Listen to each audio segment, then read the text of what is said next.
Hey guys, tonight's we begin with the hours medieval history prefers you forget.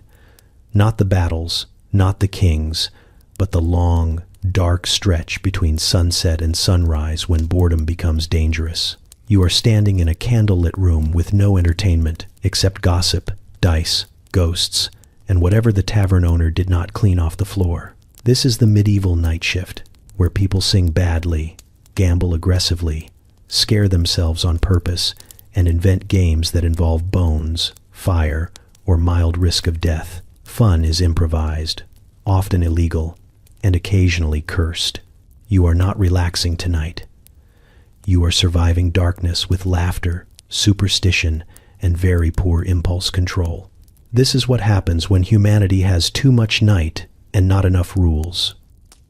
So before you get too cozy, take a second to gently tap that new hype button YouTube just added.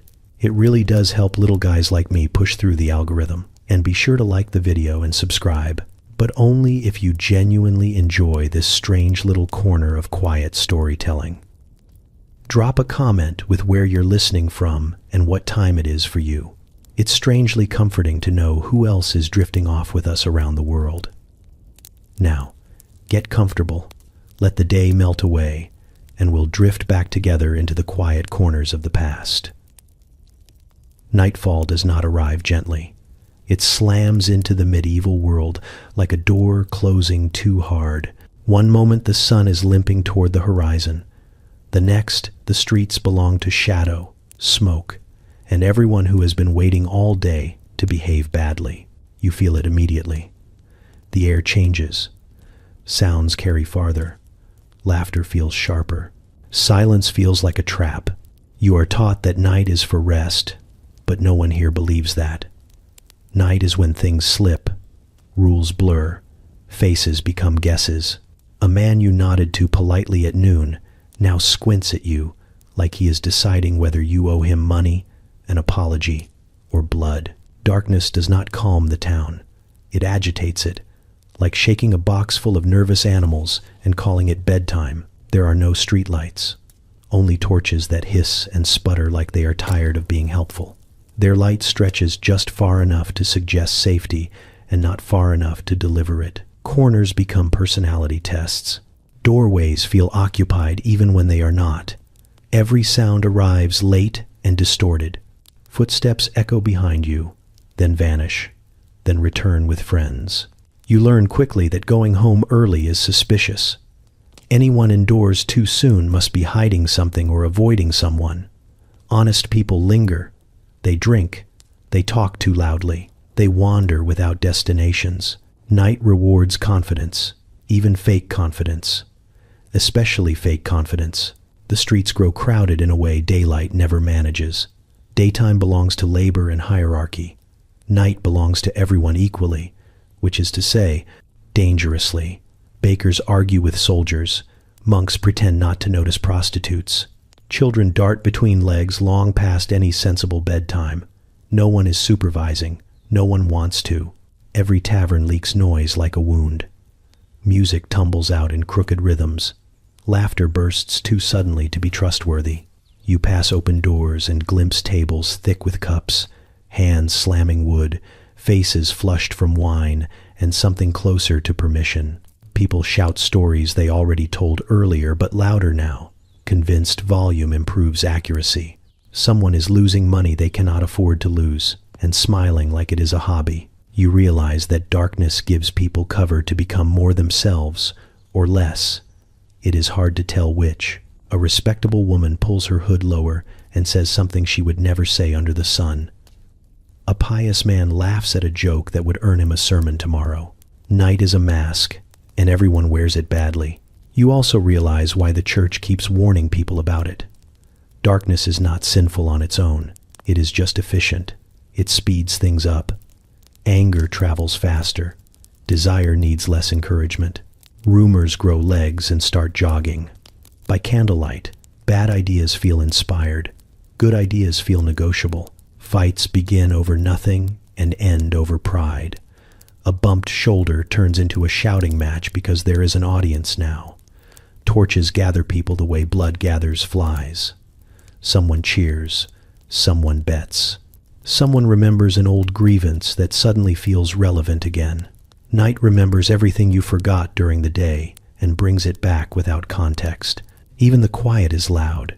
When a street finally empties, it hums. Rats scuttle. Wood creaks. Somewhere a window closes too carefully. You are never alone. You are just temporarily unobserved. That is worse. Your imagination fills the gaps eagerly, like it has been bored all afternoon waiting for this shift. Homes do not feel safe either. Thin walls carry arguments. Laughter from next door feels invasive. A candle goes out and suddenly the room feels much larger, as if darkness has weight and it is leaning inward. Sleep is not guaranteed. Dreams are busy tonight. You understand now why people invent night activities instead of surrendering to rest. Sitting still gives the dark too much time. Better to fill it with noise, games, songs, and bodies pressed close enough to confirm everyone is still real. Better to be part of the chaos than alone with it.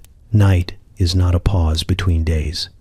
It is its own world, with its own laws, enforced inconsistently by drunk men and nervous prayers. You step carefully, speak casually, and keep moving. The medieval night is awake, alert, and watching. Silence is the first thing you notice is wrong. Not peaceful silence, not the kind people later romanticize, but the heavy, listening kind.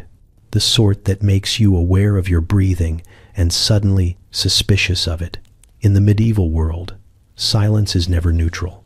Silence means something has stopped, or worse, something is waiting. You feel it settle in after sunset, when the last work sounds fade and the city exhales.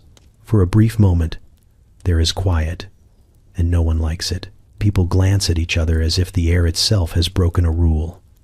Someone clears their throat too loudly. A dog barks and is immediately shushed, not because it is rude, but because it is confirming a fear everyone already has. Quiet gives your thoughts room to stretch, and that is dangerous territory. So people fix it the fastest way they know how. They make noise. Any noise. Good noise. Bad noise. Noise that technically qualifies as music if you squint and lower your expectations. A man starts singing in a voice that suggests enthusiasm has replaced talent. Another joins in, then a third, until the song collapses into shouting with rhythm. No one corrects them. Correction would slow things down. You learn quickly that medieval songs are not designed to be beautiful. They are designed to be loud, repetitive, and impossible to forget. The lyrics are simple because complexity invites pauses. Pauses invite silence. The melody loops like it is afraid to stop existing. People clap off beat and stomp on whatever surface will echo. Tables suffer. Floors endure. In taverns, instruments appear that should not. Someone produces a lute with 3 functioning strings and a confident attitude. Someone else bangs a drum that sounds like it was made from regret and animal skin. A pipe squeals its way into the room like a distressed bird. Together, they create something that resembles music the way a crowd resembles choreography. It is chaotic, communal, and oddly comforting. You understand that this is not about entertainment.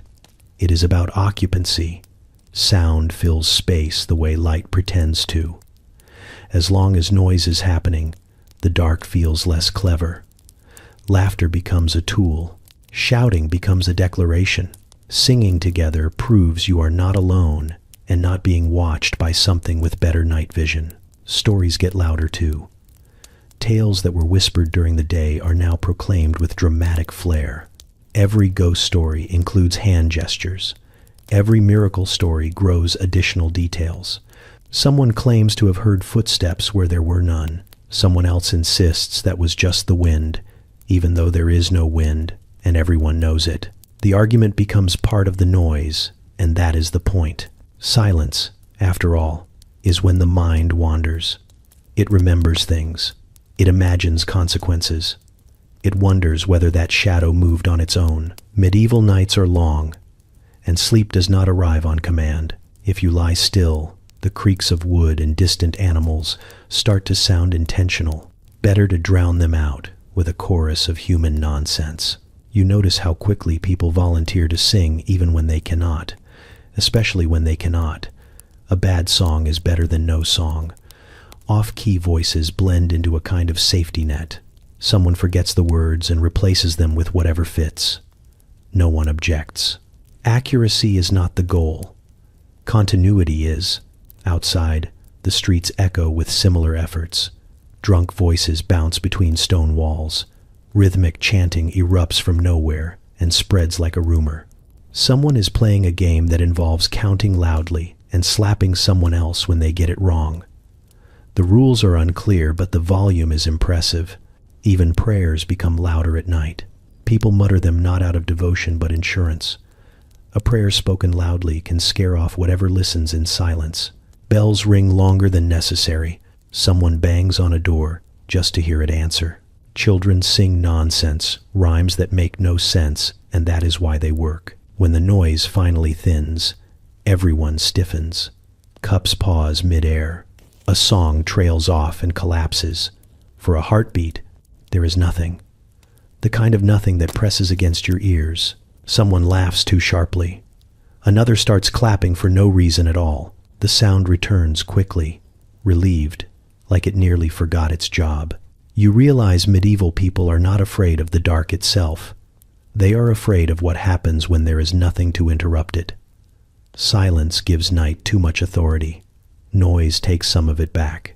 You sit at a tavern table that has never been level and never will be. The wood is scarred with knife marks, burn rings, and something darker that everyone pretends is spilled wine. A candle droops in the middle like it has given up, dripping wax onto dice that look older than most reputations in the room. Nighttime games have begun, which means the rules are flexible. The stakes are imaginary until they are not, and everyone suddenly believes they are very good at math. Dice appear from pockets, sleeves, boots, and places no one questions. They are bone, carved badly, smoothed by years of bad decisions. Someone swears they are lucky. Someone else swears they are cursed. Both statements are delivered with the same confidence and the same breath that smells like ale. You are invited to play not because you asked, but because you exist within arm's reach of the table. The first roll is friendly, laughing friendly. Coins clink lightly. A man slaps your shoulder hard enough to count as encouragement. Another tells you the odds in a way that suggests he does not understand them either. At this stage, dice are social glue. They give hands something to do and mouths something to argue about. Friendships are formed quickly here, bonded by shared hope and selective memory.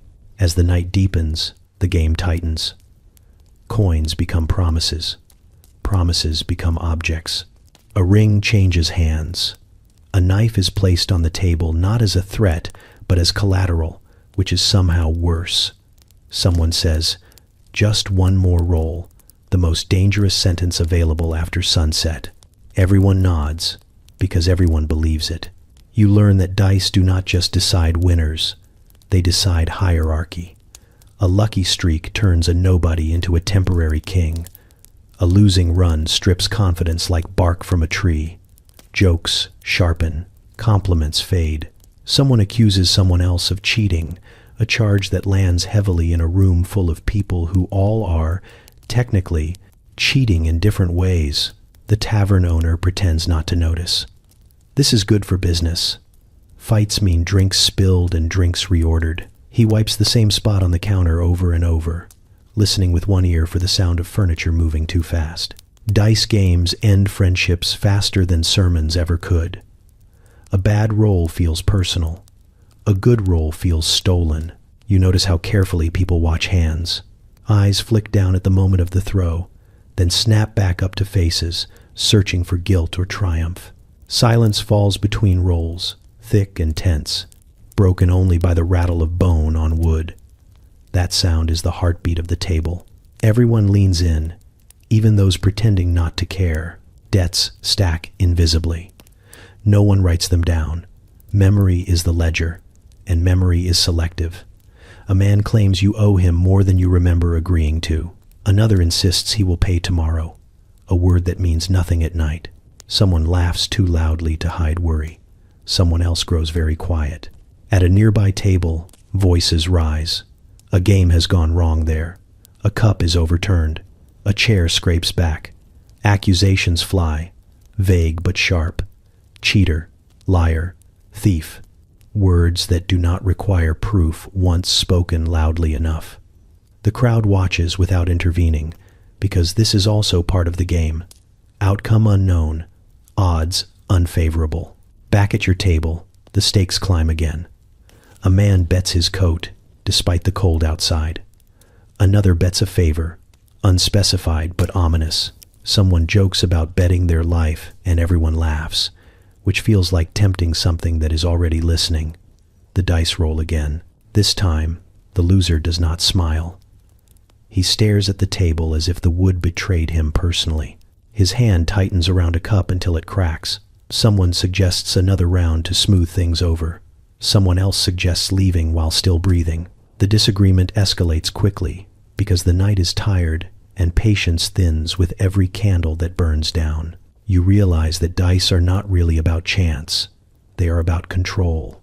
The illusion of it, the loss of it, the hope of reclaiming it with one more throw. In a world where daylight dictates your role, dice offer rebellion. For a few moments, the future belongs to bone and gravity instead of birth. A knife is drawn at the other table, not dramatically, casually, like punctuation. The tavern exhales. People shift, calculating exits and loyalties. Someone intervenes just in time. Someone else is dragged outside to cool off, which rarely works but looks responsible. Your game ends quietly. Coins are counted. Grudges are noted. New friendships are downgraded to acquaintances. You stand, aware that you are leaving with exactly what the dice allowed you to keep. As you step away, the rattle begins again behind you, because someone else has decided they are lucky tonight. The dice do not care. You learn quickly that proper equipment is optional and danger is not. When dice are scarce or distrusted, people improvise. Bones from dinner become instruments of fate. Stones scraped from the street are assigned values with passionate logic that collapses under questioning.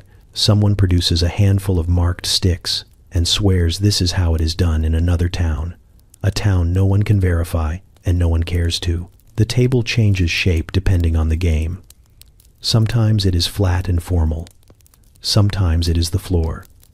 Sometimes it is a barrel turned sideways, sticky with old wine and promises.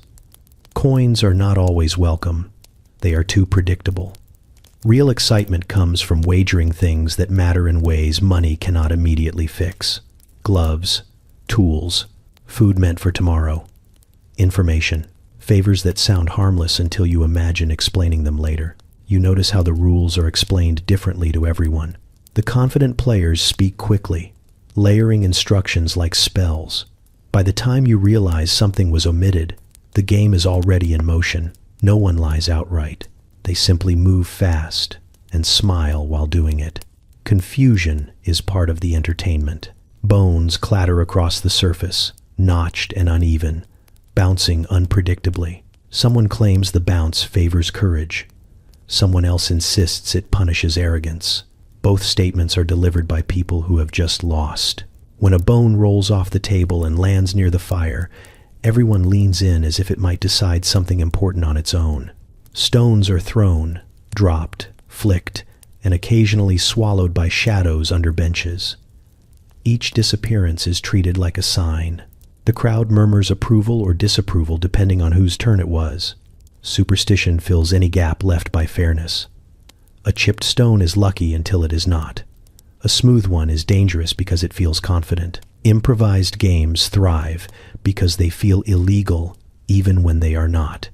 There is pleasure in bending rules that were never written down. You sense the excitement sharpen whenever the risk increases just enough to be noticed. Someone suggests adding a penalty.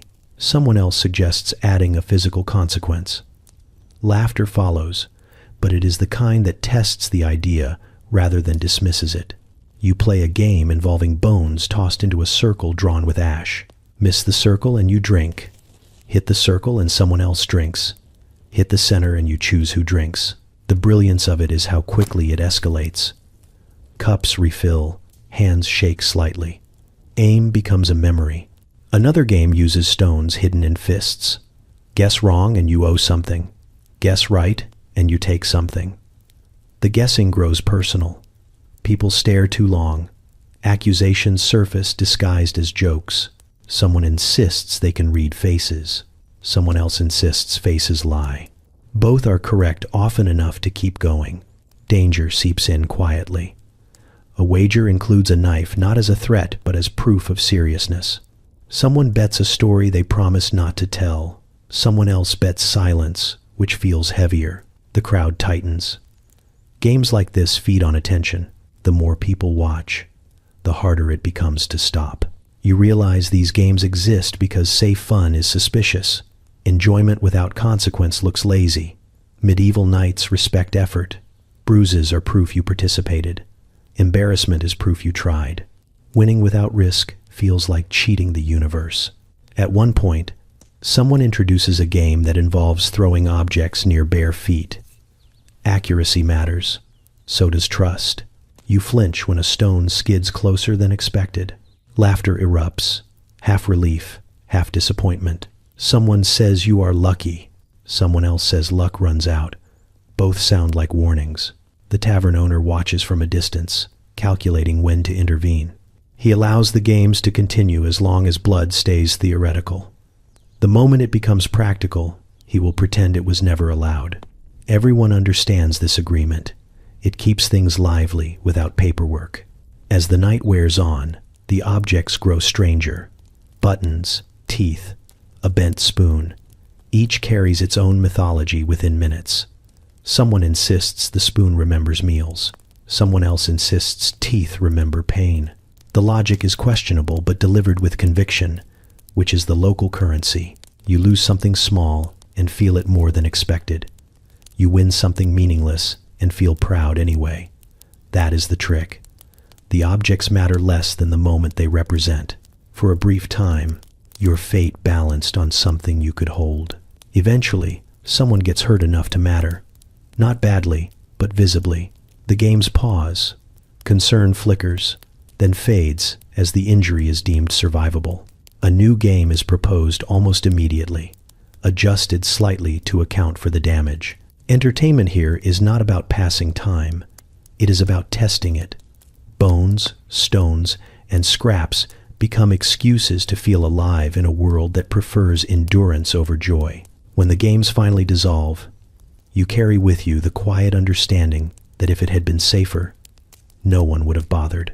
You do not realize it is a fight at first. It looks like a conversation that has lost patience.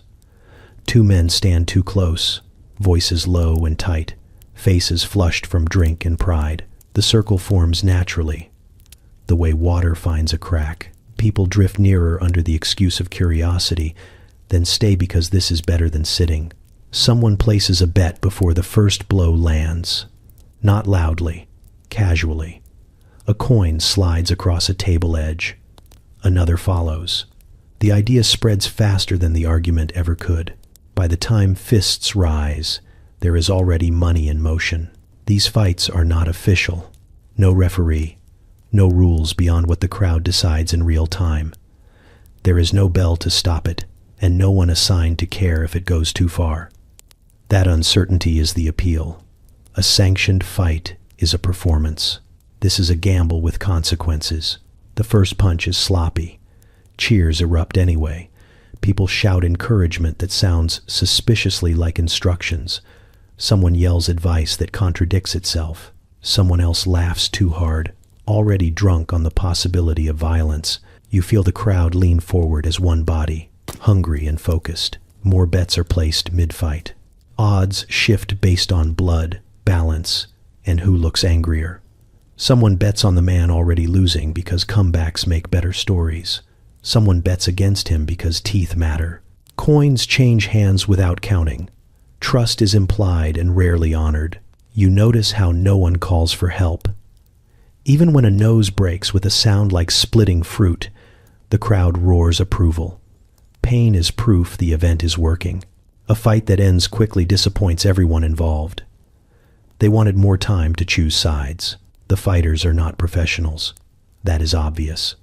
Their footwork is terrible. Their defense is optimism. They swing wide, miss often, and breathe like bellows on fire. Every mistake earns laughter. Every landed hit earns applause. This is less about skill and more about endurance. Someone falls. The crowd inhales. A brief pause hangs in the air, heavy with calculation.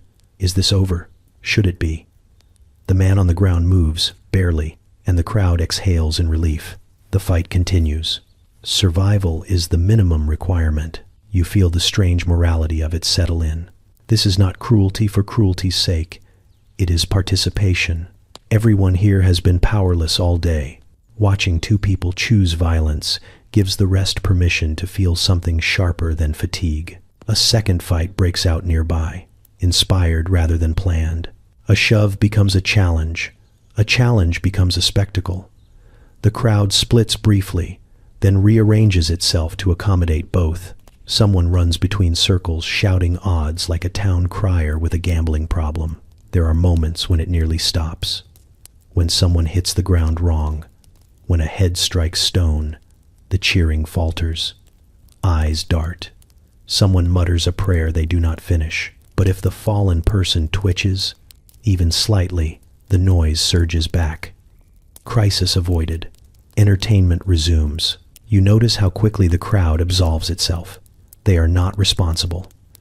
They did not throw the punch. They only watched. They only cheered.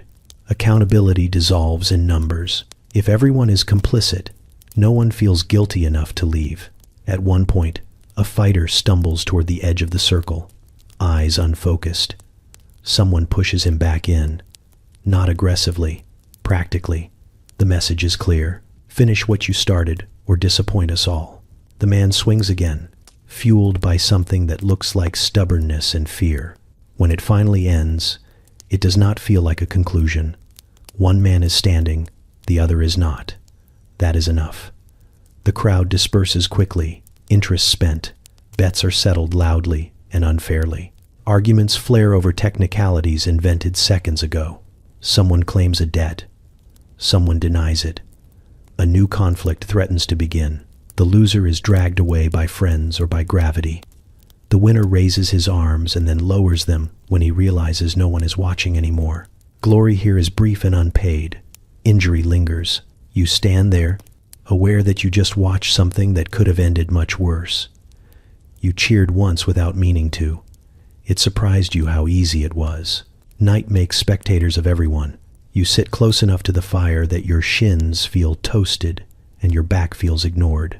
The circle tightens as if the flames themselves are telling everyone to lean in. Someone clears their throat with ceremonial importance. This is not casual conversation anymore. This is storytelling, which means everyone present has silently agreed to be unsettled on purpose. The first story begins slowly, which is how you know it is serious. Names are mentioned. Places you passed earlier are described in unnecessary detail. A bridge you crossed without thinking is suddenly the site of something unfinished. The storyteller watches faces carefully, adjusting pace like a musician testing tension. When someone scoffs, the story becomes more specific. When someone laughs, it grows teeth. These are not ghost stories as you understand them. No one says once upon a time. No one admits disbelief. The tone is practical, almost instructional. This happened. This happens. This is why you do not linger there after dark. Laughter bubbles up occasionally, but it is nervous and brief. Like a reflex, everyone regrets indulging. You notice how the stories are framed as favors. The teller is not trying to scare you. They are trying to help. They heard you are new. They would hate for you to make a mistake. The warning is wrapped in entertainment because fear is easier to swallow when it comes with a punchline. Details stack carefully. The ghost does not shriek. It waits. It knocks politely. It mimics voices you trust. Someone in the circle nods too quickly, as if confirming something they wish they had not remembered. Another person interrupts to add a detail of their own, improving the story by making it worse. Every tale has a lesson, and none of them are comforting. Do not walk alone. Do not follow lights. Do not answer when your name is called at night unless you are certain who is speaking. Certainty, you realize, is not guaranteed here. It is merely assumed until proven fatal. The fire pops and someone jumps. Laughter follows, louder than necessary. Someone accuses the fire of bad timing. The storyteller smiles, pleased. Timing is everything. Fear needs rhythm. As the stories continue, they grow more local. A well outside the walls, a road that curves when it should not, a house with an extra window that no one remembers building. These are not distant legends. These are places you could reach with a short walk and poor judgment. You start to understand why people gather for this. Shared fear is a kind of armor. If everyone knows the same dangers, they feel manageable. The dark becomes mapped through narrative. Monsters are assigned habits and boundaries. If you follow the rules, you might be fine. Might. Someone tells a story that ends badly. No escape, no clever trick, just disappearance. The circle goes quiet in a way that feels intentional. The silence presses in, heavy and listening. Then someone coughs. Someone else makes a joke that lands poorly, but breaks the spell enough to let people breathe again. You realize the fun is not in being scared. It is in surviving the telling. Each story is a rehearsal for panic. You practice listening without running. You practice laughing while imagining the worst. It is training disguised as leisure. Children linger at the edge of the circle, pretending not to listen while absorbing everything. No one sends them away. They need these stories too. Better they learn fear in a crowd than alone in the dark. One storyteller insists they saw something themselves. The claim is delivered casually, which makes it more convincing. They describe a shape that did not behave correctly, a sound that arrived before its source. The group listens harder now. This one is not a legend. This is a neighbor. When questions arise, answers are vague. Some things do not like to be named. Some things listen when you talk about them too directly. The logic is questionable but internally consistent. Everyone nods because disagreement feels risky. Eventually the fire burns lower and the stories thin. The circle loosens reluctantly. People stand and stretch, laughing again, louder now, as if volume can push the images back where they belong. You feel the night watching, amused. As you leave, you catch yourself avoiding certain paths without fully knowing why. The stories worked. They entertained you into caution. Somewhere behind you, someone is already starting another tale for those who arrived late. Warnings are best remembered when they come with applause. You notice the shift when the stories stop being told and start being tested. Someone glances into the dark beyond the firelight a little too long. Someone else whispers a name that does not belong to anyone present. Laughter follows, quick and sharp, but it carries an edge. This is no longer about warning. This is about seeing who flinches. Fear, you learn, is not avoided here. It is exercised, like a muscle. People poke at it nightly to keep it strong. A quiet night feels unproductive. Nothing learned, nothing proven. So they manufacture moments. Someone blows out a candle without warning. Darkness swallows the circle for half a breath. A few people gasp. Someone yelps. The candle is relit immediately, followed by applause and accusations of cowardice that sound affectionate but are carefully remembered. The point has been made. Everyone checks their heartbeat and feels oddly accomplished. You watch as people take turns inventing scares, just convincing enough to work. A scrape of wood behind someone's chair. A sudden shout from the edge of a doorway. A tossed pebble timed perfectly to coincide with a story's most ominous pause. The reactions are studied closely. A jump earns teasing. A scream earns respect. Too calm, and people try harder next time. There is a strange generosity to it. Fear is shared, not hoarded. When someone startles, the group laughs with them, not at them, mostly. This is bonding through controlled terror. You scare your friends because you would rather they panic now than freeze later when it matters. You begin to understand the logic. In a world full of real dangers, practicing fear feels responsible. If you can handle a fake threat, maybe you will handle a real one better. Or at least you will scream sooner, which is apparently useful. Games form around it. Someone dares another to walk a few steps into the dark and come back. The distance is negotiable. The rules change depending on confidence. A person who volunteers too eagerly is sent farther. Someone who hesitates is encouraged loudly and relentlessly. Cheers follow their return, even if nothing happened, especially if nothing happened. Survival counts. You try not to look too eager or too hesitant. Both are noticed. The night is an audience with excellent memory. Children are involved again, because of course they are. Someone hides behind a barrel and jumps out at them, earning shrieks and laughter. The adults nod approvingly. Better to learn early that fear passes. Better to learn that screaming brings people running. Even religion gets involved. Someone pretends to see a demon near the well and crosses themselves dramatically. Someone else insists demons hate laughter and starts cackling until everyone joins in. The ritual becomes ridiculous and effective. Whatever was imagined retreats under the weight of mockery. You notice how often fear is followed by explanation. A scare lands. Hearts race. Then someone explains how it was done. Here is where I hid. Here is how I timed it. The lesson is subtle but clear. Fear has mechanics. It can be understood. It can be replicated.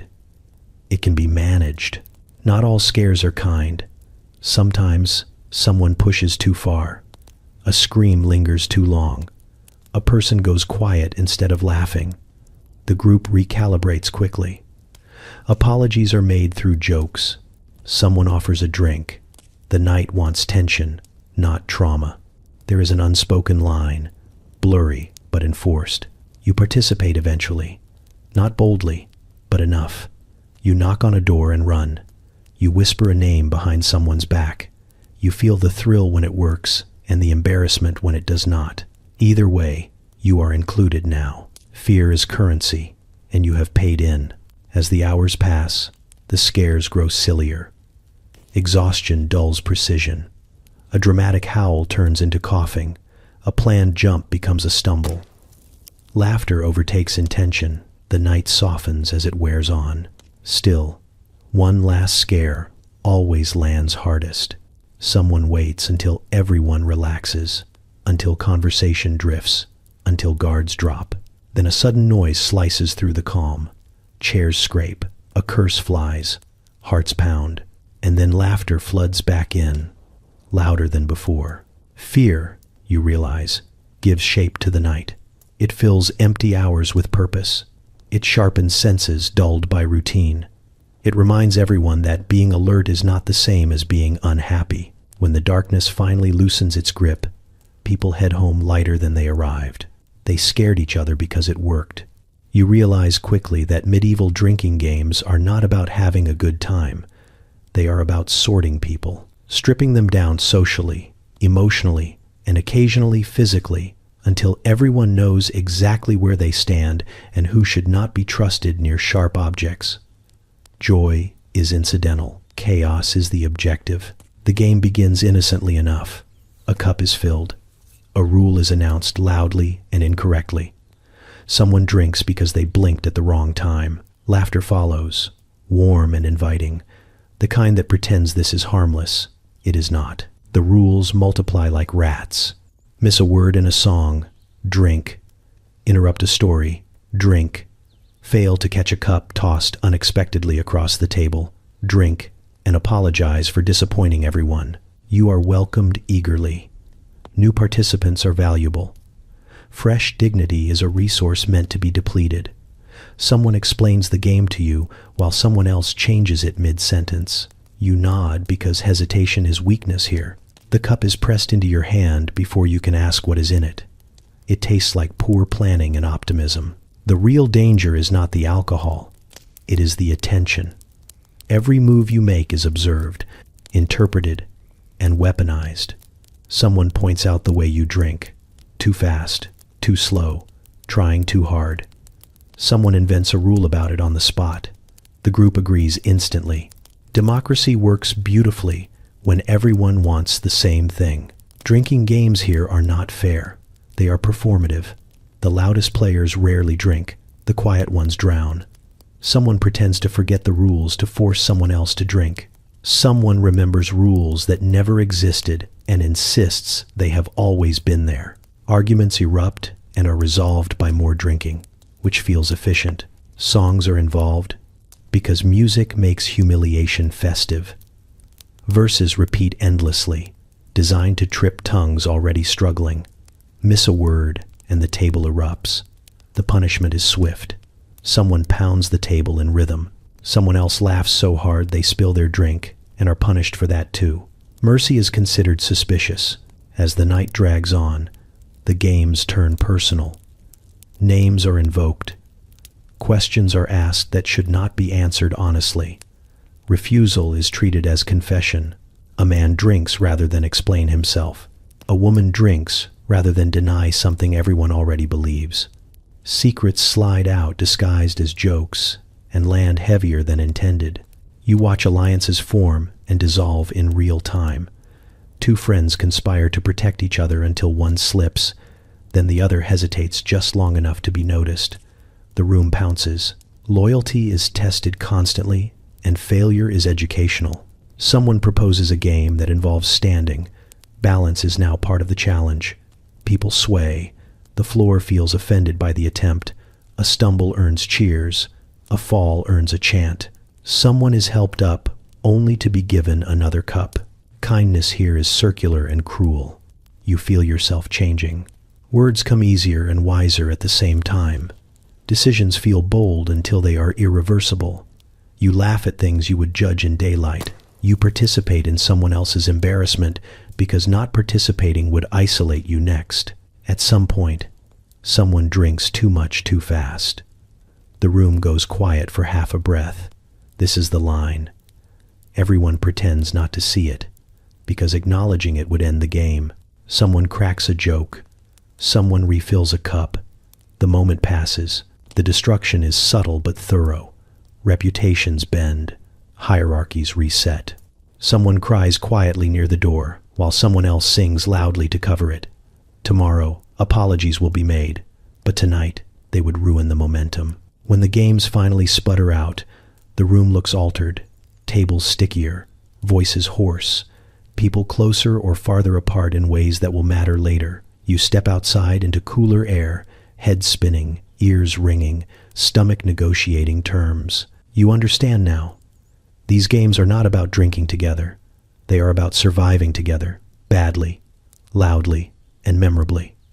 If you can endure this, you can endure each other in daylight. And if you cannot, everyone will remember. You hear the singing before you understand it. It spills out of the tavern in uneven waves, slurred and confident, like a challenge thrown at the night. This is not music meant to soothe or impress. This is music meant to provoke, the kind that dares someone to respond louder, dirtier, and with fewer apologies. Inside, the room vibrates with it. Tables thump in rhythm that exists only because everyone agrees it does. Voices pile on top of each other, competing for dominance. The lyrics are obscene by design, stitched together from insults, body parts, and jokes that work only because everyone pretends not to blush anymore. Someone sings about someone else's mother. Someone else improves the verse with alarming specificity. The crowd howls approval. You realize this is not a song so much as an attack, delivered with melody. Each line is aimed. Each rhyme sharpens an old grievance or invents a new one. The target laughs along. At first, laughing is armor, but armor cracks quickly when the chorus keeps coming. Musical battles form without announcement. Two singers square off across a table, eyes locked, voices raised. Each takes turns improvising verses designed to humiliate. The crowd acts as judge, jury, and accelerant. Cheers reward cruelty. Booing demands escalation. Cleverness matters less than commitment. If you hesitate, you lose. Someone produces a drum that sounds like it has survived several wars. Someone else bangs a spoon against a mug. Instruments are optional. volume is not. The rhythm grows faster as insults sharpen. Rhymes get sloppier. Meaning dissolves into tone. If you sound confident enough, anything scans. You watch a man smile thin as a song circles back to him again. The singer across from him leans into it, eyes gleaming, voice cracking with effort and something personal. Laughter spikes. Someone spills a drink and no one cares. This is better. You learn quickly that these songs are cumulative. An insult sung earlier can be resurrected and expanded later by someone else. The crowd remembers everything worth repeating. Forgetting is forgiven. Weakness is archived. Women join in too, and the room shifts slightly when they do. Their verses cut cleaner, faster, and with less patience for nonsense. The crowd loves it. Someone yells encouragement that crosses a line and is immediately dismantled in song by 3 people at once. Applause erupts. Justice is musical tonight. The boundary between humor and harm blurs. A verse lands wrong. The laughter stutters. The target goes quiet. The singer does not notice or notices and continues anyway. The crowd leans forward, sensing blood in the water or the possibility of it. Someone throws an insult that feels too specific. A secret everyone pretended not to know suddenly has a melody. The room reacts instinctively. A sharp intake of breath. A few delighted gasps. Someone shouts that it does not count unless you can rhyme it again. The singer does. The target stands. Chairs scrape. The music falters but does not stop. Someone starts clapping to keep the rhythm alive. This is still entertainment until it is not. A shove breaks the spell. The crowd surges, half cheering, half repositioning for a better view. A fist swings, poorly aimed. It connects with a cheek instead of a mouth. Blood appears, bright and shocking in torchlight. Someone laughs too loudly. Someone else shouts encouragement that sounds like a song lyric. The music collapses into noise. Drums become weapons. A lute is lifted and wisely set back down. People pull at arms and shout names that are ignored. The singer who started it all looks startled, then proud, then concerned, in rapid succession. The fight ends as abruptly as it began. Someone bleeds enough to be escorted outside. Someone cries, quietly, near the wall, humiliated more than hurt. The crowd exhales, satisfied and slightly disappointed it did not go further. Someone starts singing again almost immediately.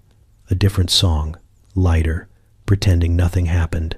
The room accepts this lie gratefully. Apologies are embedded in jokes. The rhythm returns, slower now, cautious but persistent. You stand there, ears ringing, heart thudding, amazed at how quickly entertainment turned into injury and back again. Songs here are not harmless. They are tests. They ask how much you can take, how well you can dish it out, and how loudly you will laugh when it is not about you. The night hums with voices again, already forgetting the details while keeping the lesson. Do not sing unless you are ready to finish the verse. You fall in with them without meaning to.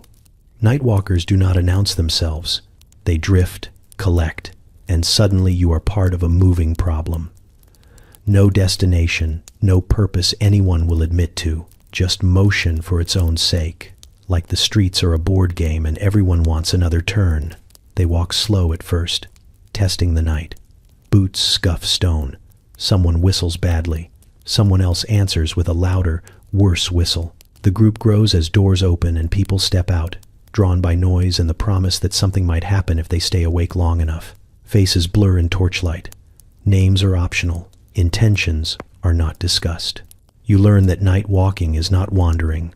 Wandering suggests thought. This is orbiting boredom. Everyone here has already drunk, sung, argued, and laughed themselves hoarse. Sleep feels premature. Home feels too quiet. So they walk, because walking keeps the dark from closing in too tightly. Mischief begins small. A knock on a shutter, then running away like children who forgot they are adults. Someone rearranges a merchant's sign so it points nowhere useful. Laughter ripples through the group, sharp and pleased. The city is a prop now. It exists to be adjusted slightly out of place. Someone throws a pebble into an alley and everyone pauses, listening for reaction. A cat hisses. Someone cheers. Someone else bows as if that was the plan all along. The night walkers reward any outcome.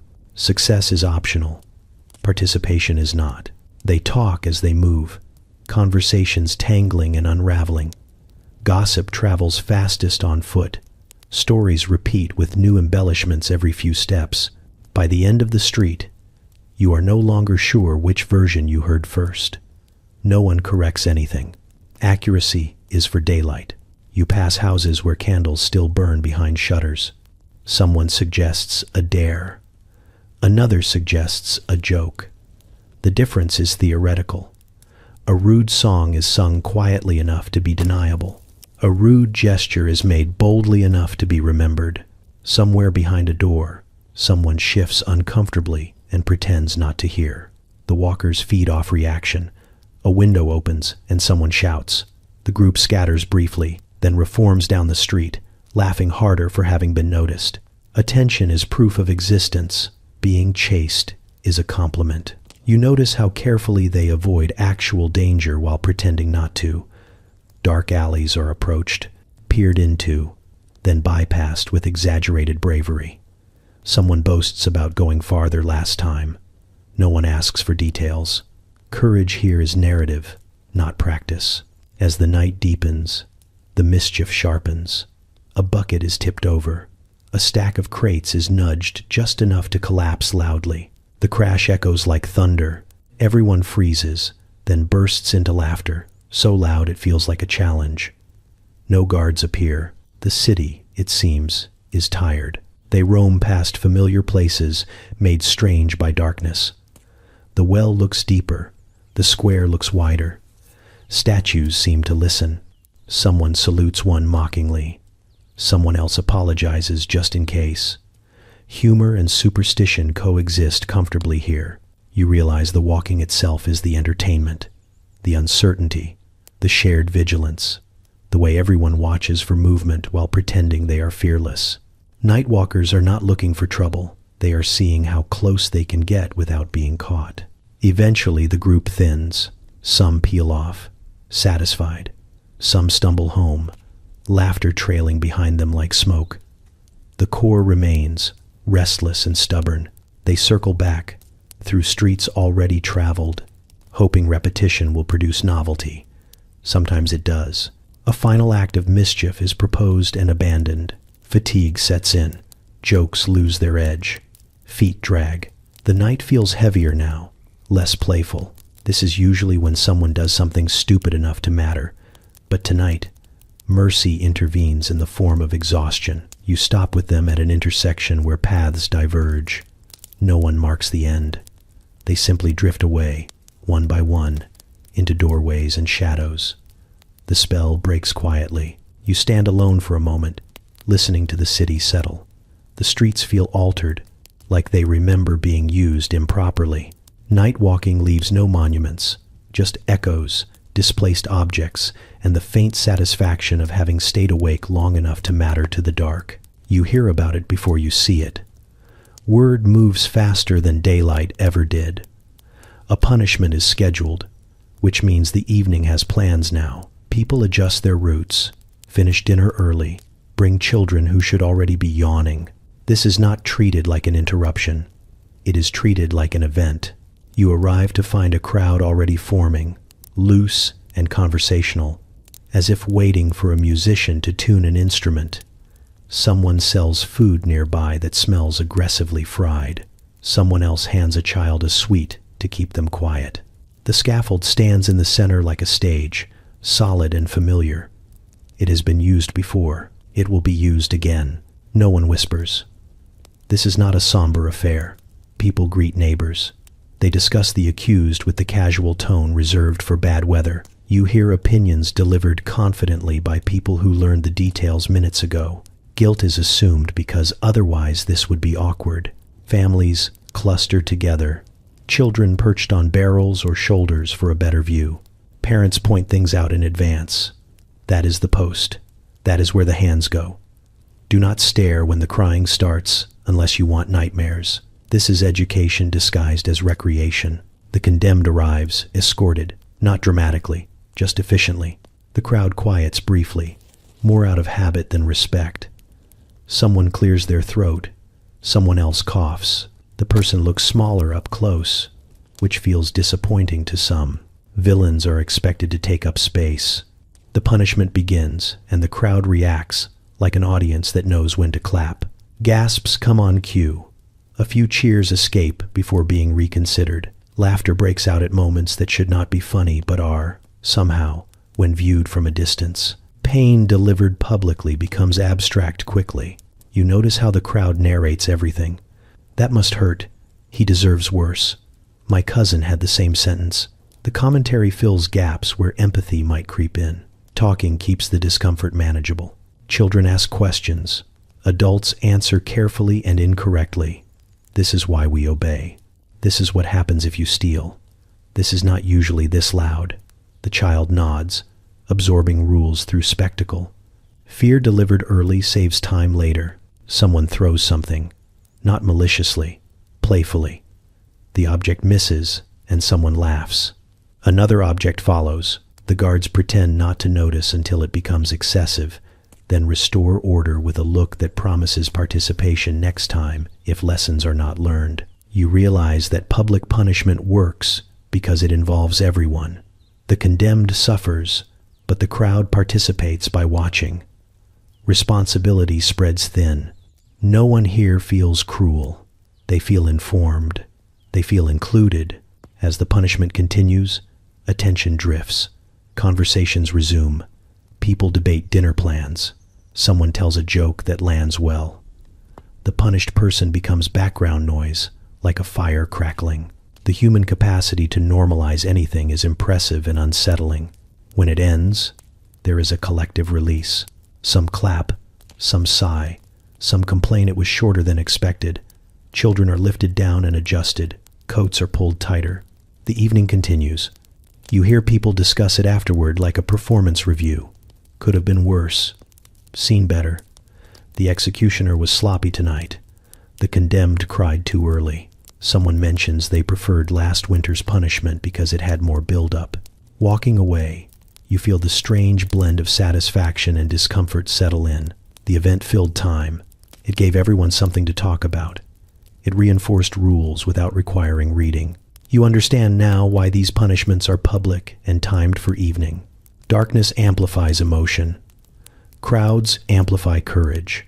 Families attending together turn fear into tradition. Tomorrow, the scaffold will stand empty and ordinary. Tonight, it was entertainment, and everyone showed up. You arrive early because that is what people do when they care about getting a good spot. Executions are punctual only in theory. The waiting is part of it. The crowd gathers like it does for a fair, loose and chatty, carrying stools, bread, and opinions. Someone spreads a cloth on the ground as if preparing for a picnic.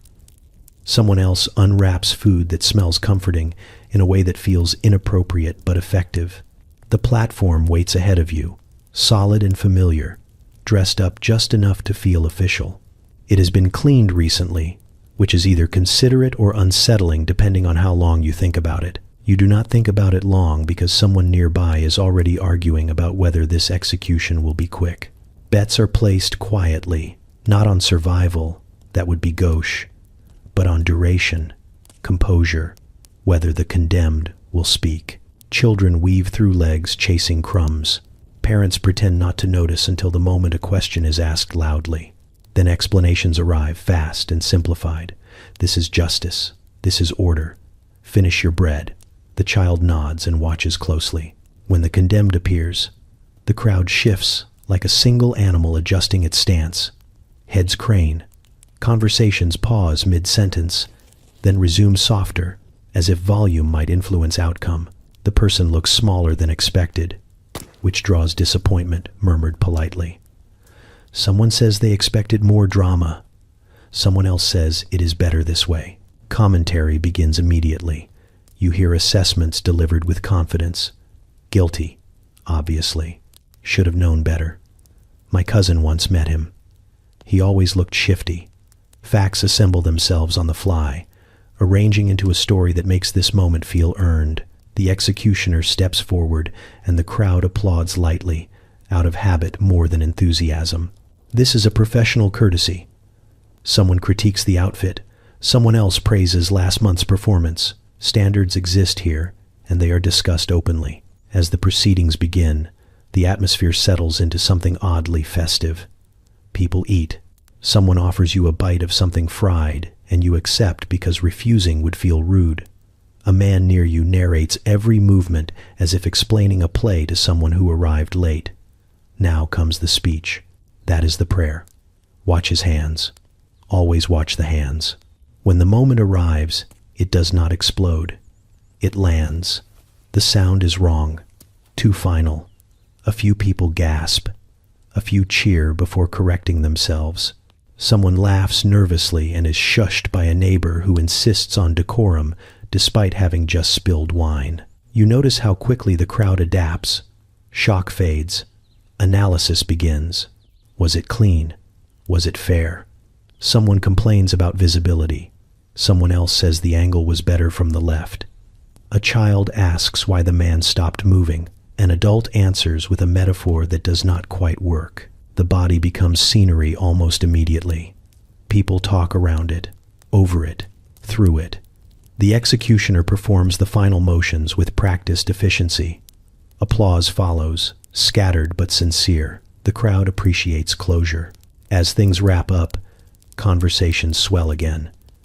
People debate whether the condemned deserved mercy. Someone brings up another case they thought was handled poorly. Someone jokes that this one should have been earlier so they could make it to supper on time. Laughter ripples.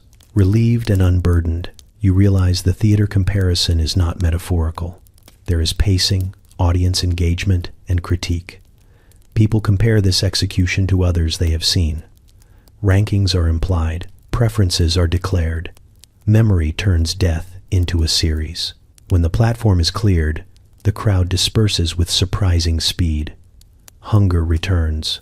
Children grow restless. Plans resume. The city exhales and moves on. You walk away with the noise of it still ringing in your ears. The snacks were good. The commentary was sharp. The ending was definitive. That is what people came for. You find them where the light is weakest and the shadows do most of the work. A corner of the square, a back room of a tavern, a lean-to built from borrowed wood and permanent mystery. Fortune tellers do not compete with daylight. They wait for it to leave. At night, truth softens and lies learn how to stretch. You sit across from one on a low stool that creaks like it wants to confess something. A candle flickers between you, doing most of the talking. The flame bends whenever someone breathes, which feels intentional. The fortune teller smiles in a way that suggests they already know why you are here, even if you do not. Around you, others wait quietly, pretending not to listen while absorbing every word. Night encourages eavesdropping. Everyone wants to hear their future described as someone else's problem. The air smells of wax, smoke, and whatever herb is currently pretending to be mystical. The fortune teller takes your hand with confidence, earned through repetition. They turn it slowly, nodding, as if your palm has been very busy. Lines are traced, paused over, reconsidered. Silence stretches just long enough to feel important. You begin to believe that if you spoke, something would go wrong. They start vague, a crossroads, a choice, a tension between what you want and what you accept. You nod because everyone nods. This is the part where agreement is required to keep the magic functioning. The candle flares as if on cue, and you wonder briefly if there is a draft or a signal. Cards are drawn, or bones are scattered, or a bowl of water is stared into until meaning appears. The method matters less than the delivery. The fortune teller leans closer, lowering their voice, because secrets demand proximity. They tell you something difficult, but survivable. They always do. You feel seen in a way that costs very little. They speak of obstacles that sound familiar and outcomes that sound flexible. Night helps here. Darkness forgives inconsistencies. Candlelight smooths rough edges. You would question this in the morning, but the morning is not invited. Someone nearby gasps softly. Their fortune has taken a turn. The fortune teller adapts instantly, steering away from disaster and toward lessons. Misfortune is reframed as opportunity wearing poor clothing. The listener exhales, relieved to have something to work with. You notice how often the fortune teller glances at reactions. They are excellent listeners disguised as prophets. Every nod, every flinch, every pause is cataloged and returned as insight. It feels personal because it is assembled on the spot. Coins clink softly as payment changes hands. No one argues about price. The value is emotional, not factual. You are paying for atmosphere, for the sensation that someone has briefly lifted the curtain and chosen not to laugh. Outside, the night thickens. Candles multiply. The future feels closer when you cannot see very far ahead. A passing bell rings, and someone crosses themselves mid-sentence, just in case. The fortune teller ends your session gently, as if waking you from a dream you paid to have. They offer advice that sounds like wisdom because it is impossible to disprove. Be patient. Watch for signs. Trust yourself more than others. You nod again. It feels right. As you stand, they add one final detail, unprompted. A warning or a reassurance, delivered casually, like an afterthought. This is the part that stays with you. This is the hook that keeps the candle burning long after you leave. You step away, and the stool creaks again, relieved. The next person sits quickly, eager to be told something that makes the waiting worthwhile. The fortune teller resets their tools, face settling back into that knowing expression. Walking into the darker street, you realize why they work only at night, not because the future changes, but because belief does. Shadows invite imagination to participate. Candlelight asks fewer questions, and sometimes that is enough to make a lie feel like guidance. You are led there indirectly, because anything worth finding at night is never reached in a straight line. A knock that sounds wrong, a door that opens too easily, a staircase that descends farther than it should. Sellers are honest in the daytime. At night, they become negotiable. The air changes first, warmer, thicker, carrying the mixed scent of damp stone, spilled drink, and ambition. Someone takes your coat without asking and does not offer to remember where it went. Candles line the walls in uneven clusters, melting at different speeds like they arrived with separate expectations. The ceiling hangs low enough to make everyone stand closer together, which feels intentional. Music exists here, but only technically. A lute argues with a drum. Someone hums off key and calls it harmony. The sound bounces around the room until it stops resembling anything practiced. No one complains. Precision would ruin it. You realize quickly that rules have been left upstairs. Drinks are poured without measurement. Games begin without explanation. Conversations overlap and contradict themselves freely. Someone swears they were here last week. Someone else insists this place did not exist last week. Both feel correct. People dance badly and confidently, which is the only way dancing ever really works. Shoes slip on the stone floor. Someone bumps into you and apologizes with a grin that suggests this is the entire point. Laughter comes in waves, triggered by jokes that have lost their original meaning but kept their momentum. Illegal clubs like this survive on selective memory. Faces blur together in candlelight. Names are exchanged and forgotten in the same breath.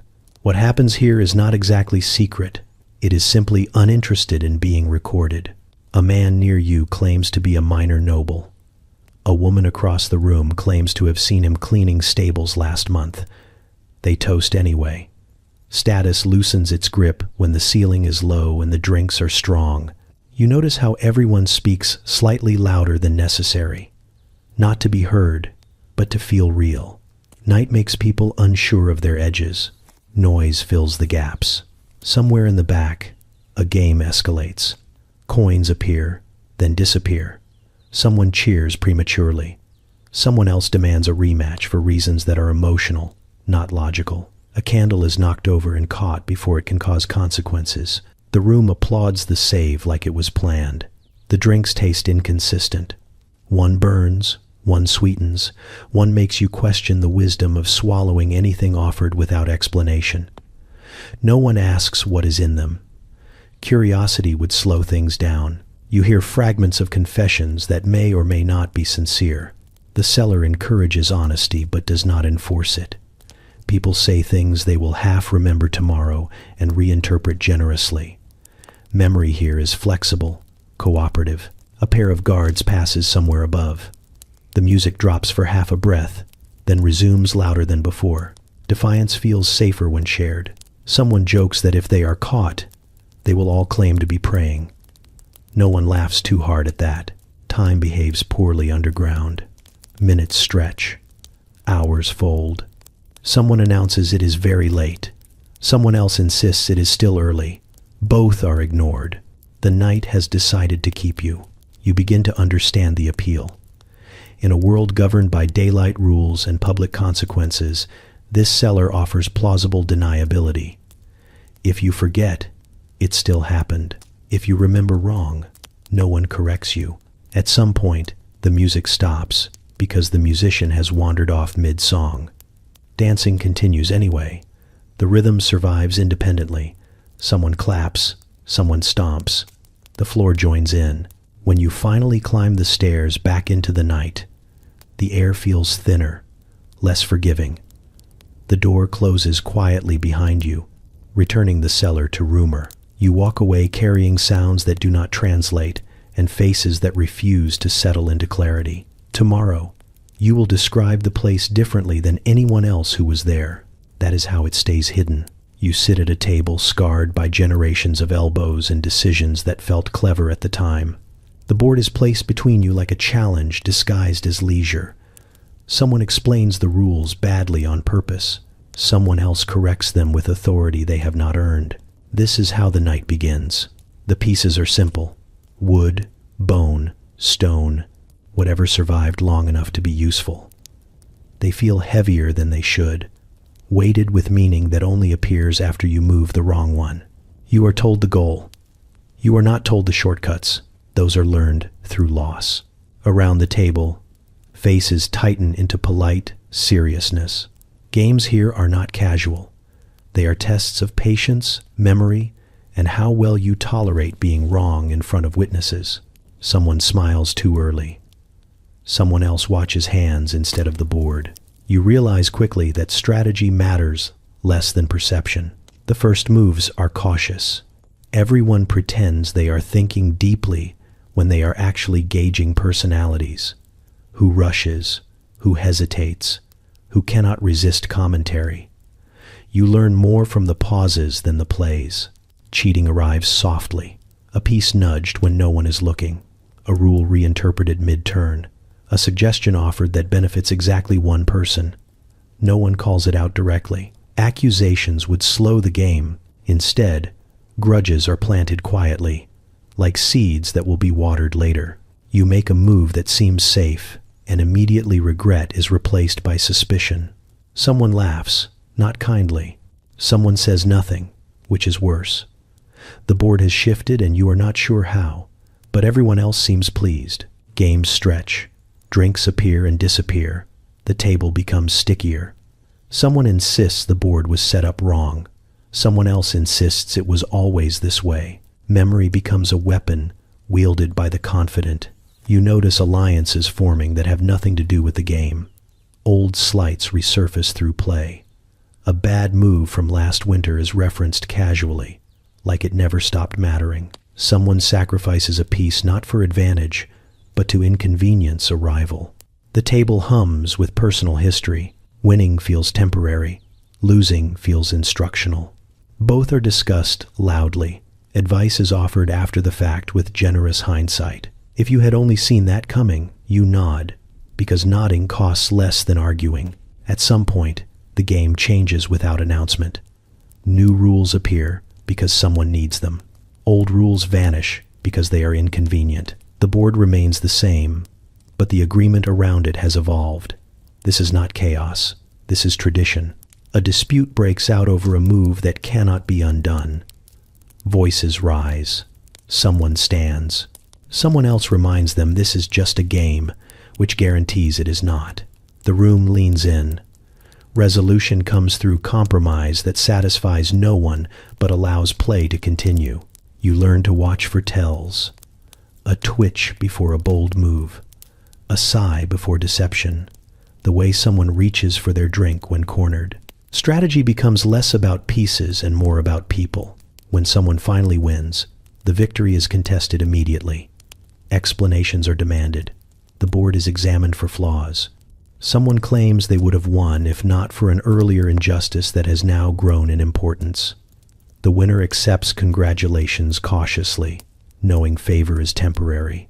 Another game begins, because stopping would require acknowledging feelings. Pieces are reset incorrectly. No one fixes it. The imbalance feels fair given the night. As the hours pass, grudges harden into jokes, and jokes sharpen into reminders. You understand why these games endure. They give structure to conflict. They allow anger to move safely across a board instead of a room. Eventually, the table empties. The board is abandoned mid-game, frozen in a state that will confuse whoever cleans it. You leave with a sense that something has been decided, even if you cannot say what. Medieval board games are not about winning. They are about remembering who made you lose and why it still matters by candlelight. You are invited the way secrets usually are, indirectly and with a test attached.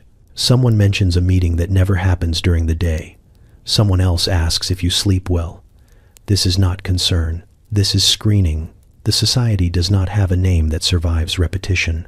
It changes depending on who is speaking and how much candle smoke is in their lungs. What it does have is a shared purpose, staying awake long after the city pretends it is finished. Sleep is treated like surrender. Night is treated like a resource that must be used fully before it expires. You meet in places chosen for their inconvenience, an unused loft above a granary, a chapel side room no one locks because no one remembers it exists, a courtyard that echoes just enough to feel watched. The location shifts often, partly for secrecy and partly because novelty keeps the eyes open. The first rule is never stated, but you feel it immediately. No one asks why you are tired. Complaints invite solutions, and solutions lead to beds. Instead, exhaustion is worn like a badge. Someone boasts about how little rest they have taken. Someone else claims sleep makes them dull. The group nods in approval. They begin with rituals that sound important, but achieve very little. A shared drink passed around clockwise, a phrase spoken together that loses coherence by the third repetition. These are not mystical acts. They are anchors, something to hold on to when the night stretches thin. Conversation here is erratic and enthusiastic. Ideas leap without permission. Theories are proposed and abandoned within minutes. Someone outlines a plan to change everything. Someone else points out a flaw, and everyone agrees it was doomed anyway. The point is not success. The point is momentum. You notice how carefully they schedule activities to resist drowsiness, standing debates instead of seated ones, games that require constant participation, sudden changes in topic delivered like jolts. If someone yawns, they are given a task immediately. No one is allowed to drift. Stories circulate about members who fell asleep once and were never quite trusted again. These stories change details nightly, growing darker, more cautionary. Whether they are true is irrelevant. Fear is an effective stimulant. Laughter erupts often and without warning. Jokes are half-formed but delivered with confidence. Timing matters less than volume. Silence is treated as dangerous. If a pause lingers, someone fills it with nonsense, gossip, or an unsolicited confession. Anything is better than quiet. You realize that this is not rebellion against sleep. It is anxiety-wearing organization. Night brings thoughts that daylight keeps busy. The society exists to outrun them together. Alone, insomnia feels like a problem. Here, it feels like participation. As the hours deepen, discussions grow philosophical and then collapse back into trivia. Someone debates the nature of time. Someone else interrupts to argue about bread. Both feel equally urgent. The candle stubs shorten. No one replaces them until absolutely necessary, as if conserving light might also conserve alertness. There is always a lookout, officially or not. Someone positioned near a window. Someone listening for footsteps. Discovery would not be disastrous, but it would end the night. And ending the night early is the only real failure here. You catch moments where fatigue softens faces. Eyes glaze briefly, then sharpen. People stretch, pace, slap their own cheeks lightly. The group notices and adjusts, raising voices, introducing movement, challenging each other to pointless contests. The night must be actively resisted. Near what might be dawn, the society fractures gently. People drift off in twos and threes, satisfied that they have outlasted something unnamed. No farewell is formal. Goodbyes are murmured, unfinished, as if sleep might overhear. You step outside, with the sky lightening reluctantly.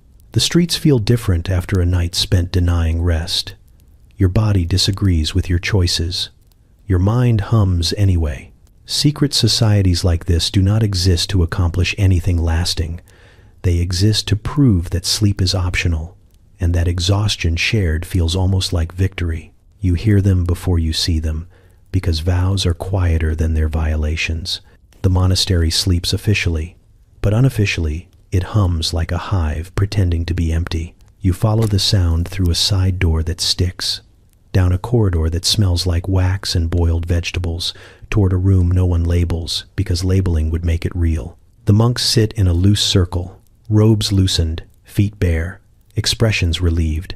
Candlelight pools on stone and turns everyone older and younger at the same time. Someone passes a jug that is not supposed to be here. Someone blesses it jokingly, which somehow makes it feel worse and better. They greet you with nods that say, "You are not the first outsider and will not be the last." Night relaxes, rules the way. Warmth relaxes wax. One monk clears his throat and announces that this is not sin, it is recreation. Another adds that intention matters. A third shrugs and pours anyway. They talk about the day first, because daylight must be processed before anything else can happen. Complaints slip out disguised as observations. The soup was thin. The abbot lingered. The bell rang early. Everyone listens with exaggerated seriousness, nodding as if these grievances are theological puzzles. Then the stories begin, because stories are how vows bend without snapping. Someone confesses to enjoying a hymn too much. Someone else admits to missing a former life with alarming detail. Laughter spreads carefully, stopping short of disrespect, but edging close enough to feel thrilling. A monk with kind eyes produces a small instrument from his sleeve like a magic trick practiced too often. He plays something lively and entirely inappropriate. Feet tap, shoulders sway. No one sings at first, then everyone does, quietly, inventing lyrics that flirt with blasphemy and retreat just in time. You notice how they frame everything as relief. This is to let the spirit breathe. This is to keep discipline strong. This is preventative. Recreation becomes a word that absorbs guilt efficiently. Night agrees with them. Night has always been generous with excuses. The jug comes back around. Someone tells a joke that would get them extra prayers if heard by daylight. It lands well. Someone nearly snorts and covers it with a cough that fools no one. The laughter feels like a held breath finally released. They debate rules with academic enthusiasm. Which vows are flexible, which are symbolic, which were meant for other people. Arguments remain friendly because the goal is consensus, not absolution. Someone wins a point and is immediately teased for caring too much. You realize that breaking vows together feels safer than keeping them alone. Shared mischief becomes community service. If everyone bends, no one breaks. This logic is delivered with smiles and more music. A monk near you admits he looks forward to these nights more than he should. He says it like a weather report. Another monk pats his shoulder and says that longing is human, which is a versatile phrase that solves many problems. The candle flickers approvingly. Outside, a bell marks an hour no one acknowledges. Inside, time loosens. Someone suggests a game that involves guessing which psalm line was misquoted. Someone else counters with a contest to invent the worst possible sermon theme. The winner is decided by groans. They speak fondly of discipline, even as they ignore it. Respect remains intact. This is not rebellion. It is maintenance. They believe it sincerely. You almost do too. As the night thins, the room grows quieter. Music slows. The jug empties. Faces soften into something reflective. Someone says they will feel this tomorrow. Someone else says tomorrow has its own tools. The conversation drifts towards silence without fear. When they rise, robes are adjusted carefully, as if to reassure the fabric. Candles are snuffed one by one, darkness stepping in politely. The room returns to being unremarkable. You leave with them into the corridor, footsteps light, voices low. By morning, the monastery will look intact. Vows will be visible again, clean and impressive. After dark, they were recreational. You enter the graveyard the way everyone does, pretending you are not impressed by how quiet it suddenly feels. The gate complains softly, which earns you a glare from someone who takes bravery very seriously. Torches are discouraged, lanterns tolerated, moonlight preferred. Darkness is part of the test. If you wanted safety, you would have stayed home and argued near a fire. The air smells different here, damp and old, like patience with nowhere to go. Stones lean at angles that suggest exhaustion rather than menace. Names fade, dates blur, and the ground dips unpredictably under your feet. Someone whispers a warning about roots. Someone else whispers something much worse and refuses to explain. Dares begin immediately, because standing still invites thoughts. The rules are simple and absolutely negotiable. Touch a headstone, walk to the far yew tree, stand alone between the older graves, and count slowly. Each challenge is delivered with a grin that suggests no one expects you to succeed, which somehow makes failure unacceptable. You watch someone go first, puffed up with confidence that thins by the second step. Their footsteps sound too loud. Everyone listens carefully, counting breaths instead of numbers. When they return, pale and triumphant, the group applauds softly. Victory here is survival without screaming. Someone swears they heard movement. The group freezes, then relaxes when a cat appears, offended by the attention. Laughter spills out, sharp and relieved. Fear is more fun when it has a punchline. You are dared next. Of course. The path is indicated vaguely, as if accuracy might help you. You walk because refusing would follow you longer than any ghost story. The grass whispers underfoot. The stones watch. If stones can watch. You count slowly, forgetting numbers and starting over. Halfway through, you realize the silence is not empty. It hums with expectation. Every sound feels intentional, every shadow curious. You finish the count anyway and touch the stone because the dare requires proof. It is colder than you expect, which feels unfair. When you turn back, the group looks farther away than before. Distance behaves strangely here.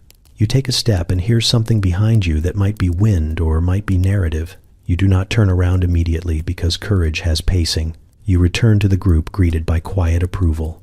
Someone claps once. Someone calls you brave, which feels temporary. The next dare is already forming. Stories surface between challenges.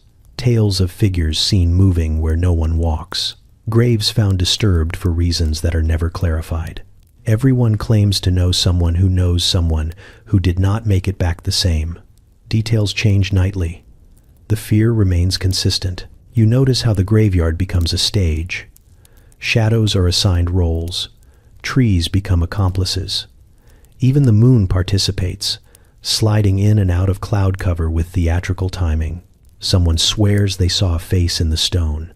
Someone else insists it winked. The dares escalate because repetition dulls fear. Stand between two graves with matching dates. Lie flat and listen. Say a name aloud and wait. Each task is accepted with laughter that arrives slightly too late. At one point, someone refuses. The group reacts kindly, which somehow feels worse. Fear is allowed. It is even admired. The only unacceptable thing is pretending not to feel it. You sit on a low wall at the edge, watching bravado cycle through the group. Faces look younger in moonlight, older in shadow. This place equalizes everyone. Titles fade. Confidence cracks. Everyone is just another visitor hoping the ground stays quiet. A sudden noise sends everyone scattering a step or two, then back together, embarrassed and laughing. Someone swears it was nothing. Someone else says that is what it always starts as. Eventually, the night loosens its grip. The dares feel less sharp. The stories lose urgency. Someone mentions the hour like it matters. The group drifts toward the gate, glancing back too often. You leave without looking over your shoulder one last time, because if you do, it might look back. You arrive just after sunset, because rituals prefer anticipation. The circle is already marked on the ground with chalk, salt, ash, or whatever was nearby and convincing. No one agrees on the material. Everyone agrees it works. Torches are planted unevenly, flickering like they are unsure whose side they are on. This is introduced to you as a game, which is comforting until you notice how seriously everyone treats the rules. The goal, you are told, is protection, warding, keeping bad things out. The method involves chanting phrases no one fully understands, drawing symbols that look borrowed from several traditions at once, and daring each other to step closer to the center than feels wise. Someone explains that demons respect confidence. Someone else explains they respect structure. A third says they respect nothing, and that is why the game is important. You nod at the appropriate intervals. Agreement is another layer of defense. The ritual begins with laughter, because starting solemn would feel like an invitation. Jokes are cracked about who would be possessed first. Bets are placed quietly. The group forms a loose ring, hands not quite touching, because touching would be too intimate for something this dangerous. Chants start unevenly and grow louder as people find the rhythm. Words stretch and blur, syllables repeated until meaning dissolves into sound. You feel silly and powerful at the same time, which seems to be the desired state. The ground feels colder inside the circle. Someone points this out. Someone else says it always does. The game element emerges when challenges are issued.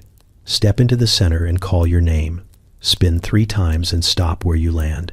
Close your eyes and listen. Each task is framed as a test of courage and faith, which makes refusal feel like a personal flaw rather than a sensible choice.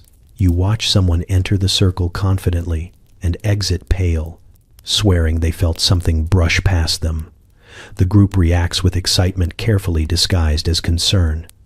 That counts, someone says. It means the warding is working. Symbols are redrawn when they smudge. Salt is reapplied generously. Someone insists on correcting the chant's pronunciation, claiming accuracy matters. Someone else argues intention matters more. The debate is resolved by chanting louder. You notice how often people glance into the darkness beyond the torches. The ritual is supposed to keep things out, but attention drifts outward anyway. Curiosity leaks through every rule. At one point, the game escalates into a contest. Who can stay in the center longest? Who can insult the unseen without flinching? Who can laugh the loudest at nothing? Bravery is measured by proximity and volume. You take your turn because that is how these nights work. The center feels exposed, like standing on a stage no one admits exists. You say the words you were given. They taste old. The air feels thicker for a moment, then ordinary again. The group cheers softly, relieved to have another success. Someone claims they heard a response. Someone else insists it was the wind. The distinction feels academic. Torches flicker harder. A dog barks somewhere distant and everyone jumps, then laughs too loudly. The ritual continues longer than planned because stopping feels like failure. Games are repeated with variations. Rules shift to accommodate fatigue. Protection becomes performance. Performance becomes dare. You realize the contradiction too late. Every chant meant to repel also describes. Every symbol meant to block also maps. The circle is a diagram, and diagrams explain how to arrive. Someone drops a torch. It is recovered quickly, but the moment lingers. A silence spreads that no one wants. Then someone claps, breaking it, and the chant resumes with renewed urgency. When the ritual finally ends, there is no clear signal. People drift back from the circle, checking themselves subtly, counting limbs, testing voices. The ground looks unchanged. The night looks interested. As you leave, someone jokes that if anything followed you home, it would at least make the story better. Laughter answers, brittle but sincere. You walk away feeling protected and exposed in equal measure, which is exactly how invitations work. You notice the games before you notice the hands. Dice clatter, cards shuffle. Tokens slide across a table that has already witnessed worse decisions. Everything looks innocent enough if you keep your eyes level and your expectations low. Night games always start that way, with rules that seem harmless and outcomes that pretend not to matter. Lovers arrive separately and pretend coincidence. They take seats across from each other, never beside, because proximity would be too obvious. Glances are exchanged only when someone laughs, only when the group noise covers intention. The game provides cover. Everyone is watching the table. No one is watching the table. The rules are explained loudly for the benefit of anyone who needs to hear them. Draw a card, roll once, trade places if you lose. The penalties are small at first. A sip, a forfeit, a compliment delivered publicly. Someone suggests an adjustment to make it more interesting. Someone else agrees too quickly. The rules evolve like they always do, bending toward opportunity. You see how the night helps. Shadows soften faces. Candlelight blurs details that daylight would catalog. Touches are accidental. Knees brush under tables with plausible deniability. Apologies come quickly and are never necessary. The game escalates because boredom demands it. Losers must switch seats. Winners choose partners. Someone suggests pairs.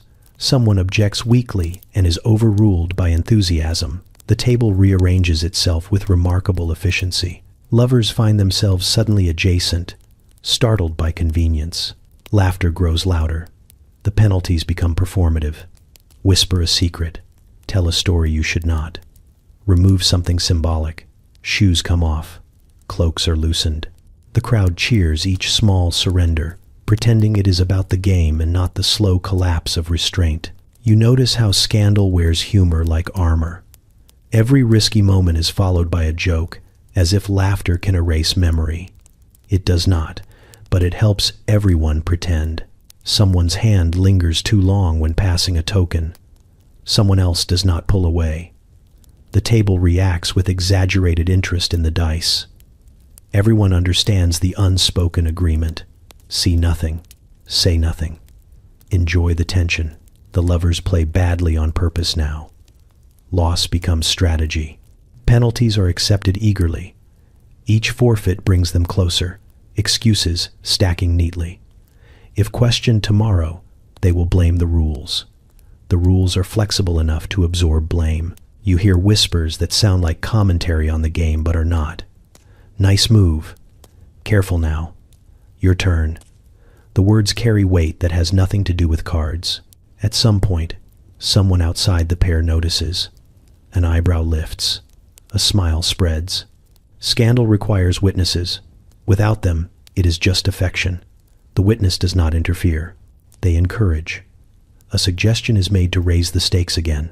Now the penalties involve leaving the table briefly, fetching something from another room, demonstrating bravery in a dark corner. Partners are assigned with theatrical randomness. The lovers disappear together under the pretense of competition. The room fills the gap with noise. When they return, flushed and rearranged, no one comments directly. Applause greets them anyway. The game resumes with new energy, as if something important has been achieved. You realize these games are not designed to prevent scandal. They are designed to stage it. They provide a script where desire can move without claiming authorship. Night games let people say they were carried along, that it just happened, that everyone was laughing. As the night deepens, alliances shift openly.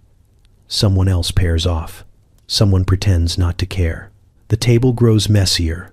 Rules are abandoned entirely. The game continues out of habit rather than structure. Eventually, the lovers leave separately again, careful to restore the illusion. Promises are exchanged quietly. Plans are made that pretend not to be plans. Tomorrow will carry consequences. tonight carries applause. You sit back and understand the genius of it. In a world obsessed with appearances, night games offer camouflage, desire dressed as play, scandal disguised as entertainment. Everyone knows exactly what is happening, and everyone agrees to keep playing. You learn quickly that pranks begin with laughter and end with paperwork, or blood, or a knock on the door that sounds different from friendly knocking. At night, the line between joke and offense thins until it feels theoretical. People start smiling before they start thinking, which is how trouble gets invited inside. It always begins small. A bucket balanced above a doorway. A sign swapped for another sign pointing nowhere useful. A shout from behind followed by running feet and breathless pride. The group laughs hard, congratulating itself on cleverness. No harm done, they say, which is a phrase that ages badly. Night encourages escalation.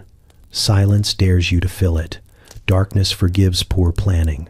Someone suggests going bigger because the first laugh fades too fast. Someone else agrees because restraint feels like admitting fear. The prank grows teeth quietly. You follow them because everyone does. Being the one who stays behind marks you as dull, and dullness is a social crime all its own. Torches are hidden, faces are half covered, names become optional. Responsibility loosens its grip. The target is chosen casually. A shopkeeper known for complaining, a guard rumored to nap, a neighbor who once laughed at the wrong time. Grievances are repackaged as humor. Revenge learns to smile. The plan is described with confidence that exceeds its quality. Someone assures everyone it will be quick. Someone else swears they have done this before. No one asks how it ended last time. When it happens fast. A door is forced. A window breaks louder than expected. Something inside crashes that was not supposed to move. Laughter stutters but continues out of momentum. Someone whispers that it is fine, which convinces no one. Then a voice shouts, real and alarmed. The tone shifts instantly. Jokes evaporate, feet scramble. The night, once playful, tightens its grip. This is the moment pranks reveal their true nature. You run with them because stopping would be worse. Behind you, anger gathers. Someone calls for help. Someone calls a name. The sound carries farther than laughter ever did. The group scatters poorly. Plans dissolve. One person trips. Another hesitates, torn between loyalty and self-preservation. Choices are made quickly and remembered later. The joke is officially over. You hide in a doorway, chest loud, listening to boots pass. The city sounds different now, sharper, less amused. Somewhere nearby, someone is counting losses and deciding who to blame. By morning, the story will be told carefully. It was just a prank. Things got out of hand. No one meant for it to happen. Language works over time to soften edges. Sometimes it succeeds. Other times, it does not. Guards arrive. Questions are asked. Witnesses remember selectively. Someone points. Someone denies. The night no longer protects anyone. You learn that medieval law has little patience for humor without permission. Intentions matter less than outcomes. Damage is damage. Fear is fear. A prank that breaks property breaks peace. A joke that draws blood draws consequences. Families become involved. Employers frown. Priests sigh heavily. The community that laughed together now measures distance carefully. Names circulate with new weight. Invitations stop arriving. The worst part is how everyone knew this might happen. The warnings were built into the laughter. Every joke carried a pause where someone could have stopped. No one did. Next night, another group gathers somewhere else. Someone retells the story with embellishments. Lessons are extracted and ignored. The thrill remains. The risk sharpens it.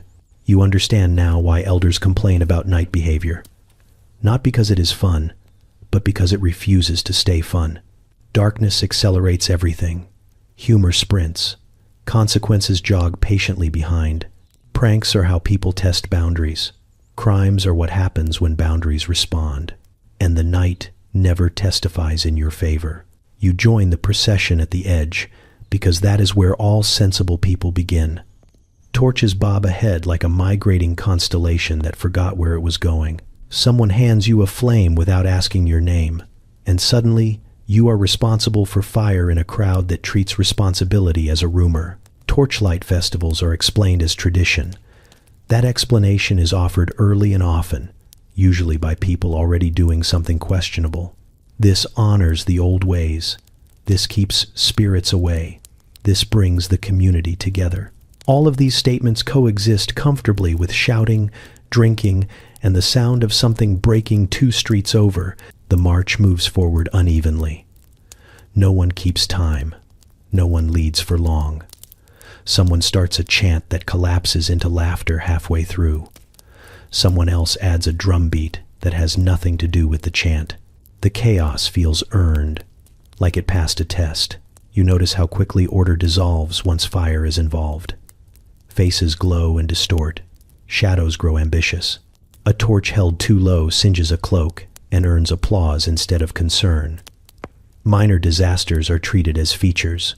Stalls line the streets, selling food that should not be eaten while walking and drinks that should not be mixed with enthusiasm.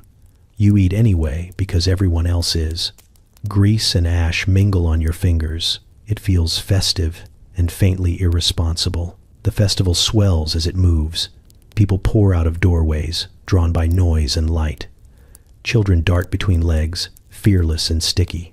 Elders watch from thresholds, shaking their heads while smiling despite themselves. Disapproval is ceremonial tonight. Games appear spontaneously. Toss the torch end to end without dropping it. Jump the small fire before it grows. Guess how long before someone sets something important alight. Cheers accompany every near miss. The crowd learns collectively how close it can get to disaster without committing. Music competes from multiple directions. Lutes argue. Pipes shriek. Voices rise and fall without coordination. The sound becomes a wall you lean into. Individual mistakes vanish inside it. You see how the festival provides cover. Arguments flare and resolve quickly. A shove is forgiven because the night is loud. A kiss is stolen because everyone is watching something else. Grudges are aired under the protection of celebration and then shelved again, at least until morning. Someone claims this part of the route is sacred. Someone else claims it is cursed. Both claims justify louder behavior. Torches are raised higher. Shadows leap across buildings like they want to join. At the center of it all, a bonfire grows from contributions made impulsively. Broken crates, old furniture, something recognizable but no longer claimed. Each offering earns cheers. The fire accepts everything without judgment. You circle it with the others, heat pushing back against the cool night. Sweat forms, faces flush. Someone dances too close and is pulled back by friends laughing nervously. The line between bravery and foolishness flickers like flame. Rules are announced and immediately broken. Stay together. Do not throw torches. Mind the children. Each rule lasts seconds. Enforcement is abandoned in favor of momentum. As the night deepens, chaos becomes the point rather than the side effect. People who behave all year finally have permission to misbehave publicly. People who misbehave regularly enjoy the camouflage. Everyone finds their place. A guard watches from a distance, choosing battles carefully. Intervention would require explaining why this moment matters more than tradition. Tradition is a powerful shield when waved enthusiastically. You realize the festival exists to burn off excess, anger, energy, resentment. Fire consumes it symbolically so it does not have to be addressed directly. Tomorrow, things will look mostly the same. Tonight, they get to be loud. When the torches finally gutter and the crowd thins, the streets are littered with evidence. Wax drips, charred wood, lost shoes. Laughter echoes faintly, refusing to leave all at once. You step away with smoke in your hair and a sense that something important was accomplished, though no one could say what. The chaos did its job by existing. Torchlight festivals justify themselves by surviving, and everyone agrees that is reason enough. You hear the laughter before you understand the joke, and that is usually how it works. Medieval humor does not warm up. It ambushes. It arrives loud, crude, and confident that you will catch up eventually. If you do not, that becomes funny too. The crowd gathers where the noise is thickest. Someone has climbed onto a barrel. Someone else has been volunteered as a prop. The humor here feeds on visibility. The more people watching, the sharper it gets. Privacy would ruin everything. The jokes begin with bodies. They almost always do. Someone's posture, someone's limp, someone's unfortunate face that looks especially unfortunate by torchlight. Laughter erupts immediately, relieved to have a target. The person laughs along because not laughing would make it worse. Participation is protection. You notice how little subtlety survives at night. Nuance is a daylight luxury. Here, humor prefers volume and repetition. Insults are shouted, echoed, improved, then shouted again. Each iteration strips away restraint. Cleverness earns respect, but cruelty earns applause faster. Someone tells a story that ends with humiliation. The details are exaggerated. Names are implied loudly enough to be recognized. The crowd roars. Someone wipes tears from their eyes, moved by comedy or exhaustion. It is hard to tell. Physical humor escalates quickly. Someone trips, and the laughter hits before they do. Someone pretends to help and makes it worse. The crowd loves a sequence. Pain followed by embarrassment followed by commentary is the preferred structure. You realize that medieval humor does not punch up or down. It punches nearest. Authority is mocked only when it is safe to do so. Weakness is mocked whenever it presents itself. Equality is achieved through indiscriminate targeting. Obscenity is treated like seasoning. The dirtier the better, as long as it lands. Jokes about sex, bodily functions, and faith collide freely. Nothing is sacred enough to be spared entirely. Someone makes a joke that crosses a line and the crowd pauses, then laughs anyway because the pause itself became part of the joke. You hear laughter that sounds cruel because it is. You also hear laughter that sounds grateful. Humor here releases pressure. It lets people say what they think under the disguise of fun. The disguise is thin but effective. A performer appears, half comedian, half instigator. They insult the crowd deliberately, daring someone to respond. A man shouts back and is immediately incorporated into the routine. The performer dissects him joyfully, turning his haircut into a metaphor that survives several verses. The crowd howls. The man bows. His dignity is gone, but he has been included. Dark humor thrives because death is never far away.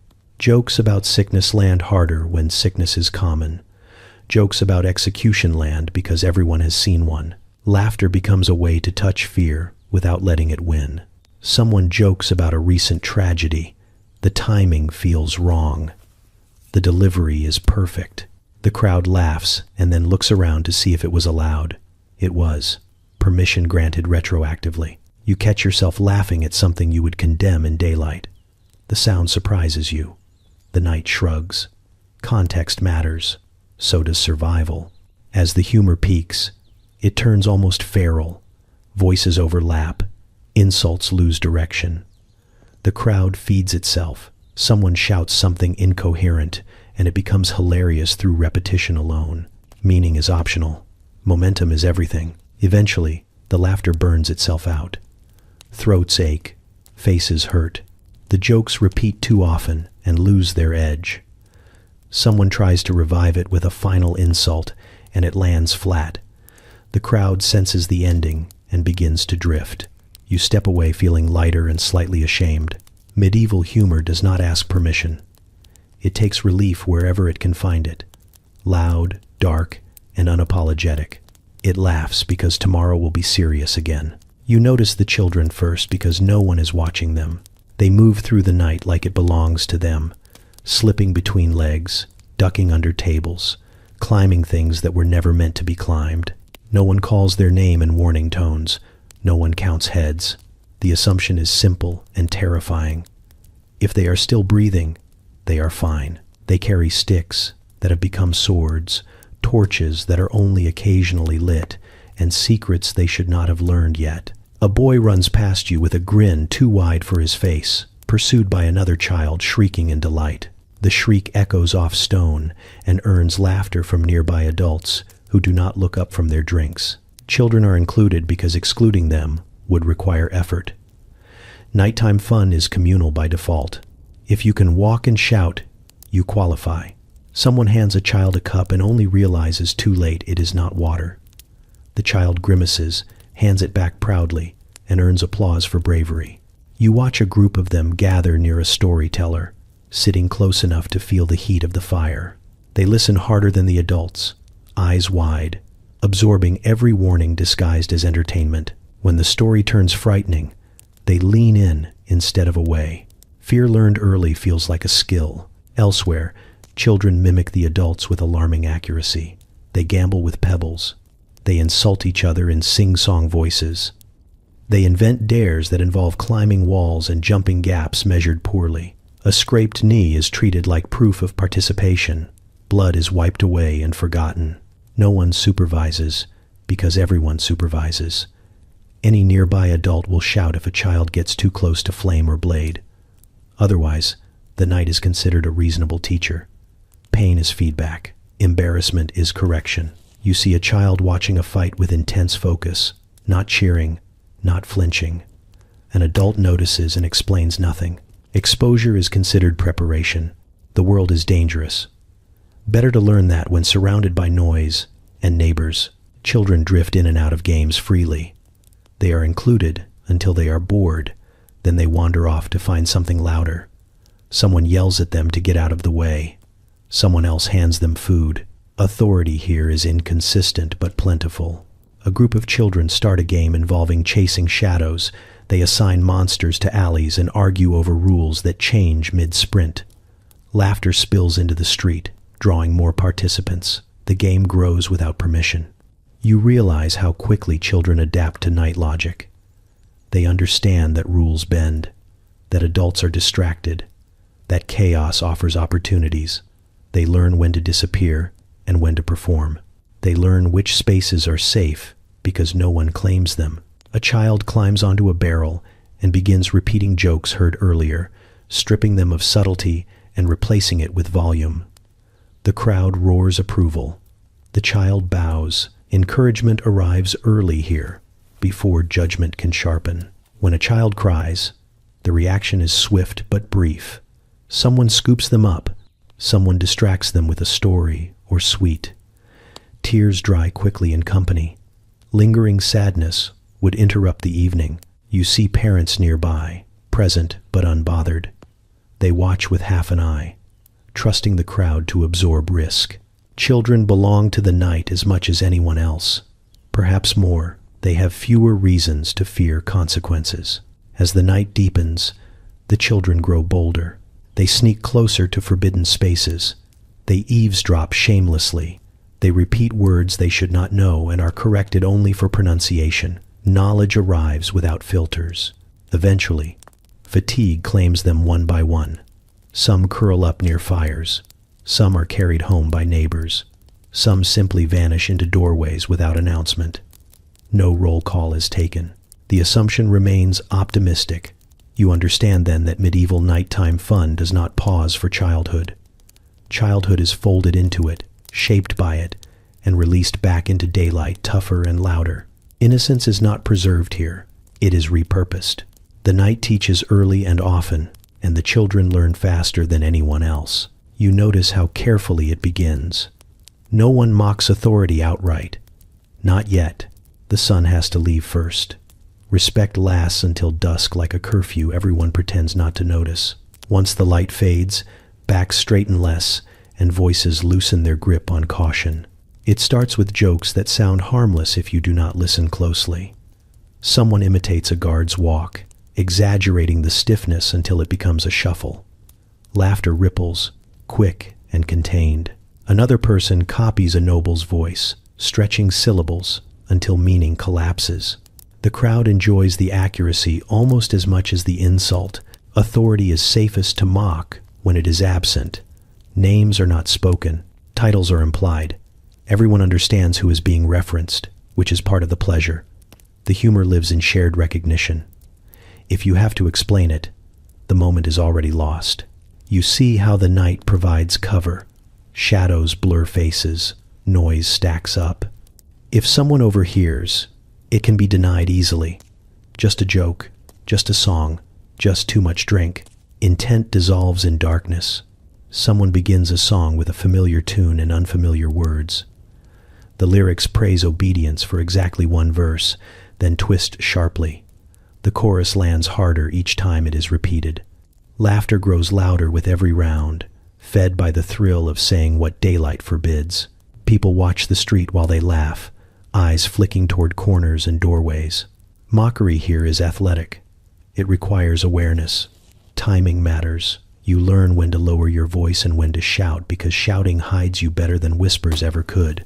A performer steps forward, emboldened by applause. They tell a story about a foolish ruler who cannot tell his servants apart. The details are fictional enough to deny and specific enough to sting. The crowd roars. Someone claps too hard. Someone else hushes them reflexively, then laughs at themselves. You realize the jokes are not just funny, they are corrective. They flatten power briefly, reminding everyone that authority is human and therefore mockable. For a moment, the world feels adjustable. Someone pushes further than expected. An insult sharpens. The laughter catches, then surges back stronger. The risk amplifies the reward. Fear flavors the humor. You notice how mocking authority becomes a group activity quickly. Solo defiance is dangerous. Collective laughter feels safer. If everyone laughs, no one can be singled out easily. The crowd becomes armor. Gestures join the words. Someone mimics a bow so deep it becomes a stumble. Someone pretends to write laws on an invisible scroll, then drops it into imaginary mud. Physical comedy lands hardest when it pretends to be accidental. Children watch from the edges, absorbing the lesson. Authority is real. Authority is fragile. The contradiction is not explained, it is demonstrated. A sudden silence sweeps the group when footsteps approach. Everyone freezes mid-laugh, faces rearranging into innocence. A guard passes without stopping. Breath releases in a wave. The laughter returns, sharper now, charged with survival. You understand why this only happens at night. Daylight enforces hierarchy through visibility. Night rearranges it through anonymity. Mockery thrives when faces are harder to read and consequences feel negotiable. The jokes grow bolder as the hour deepens.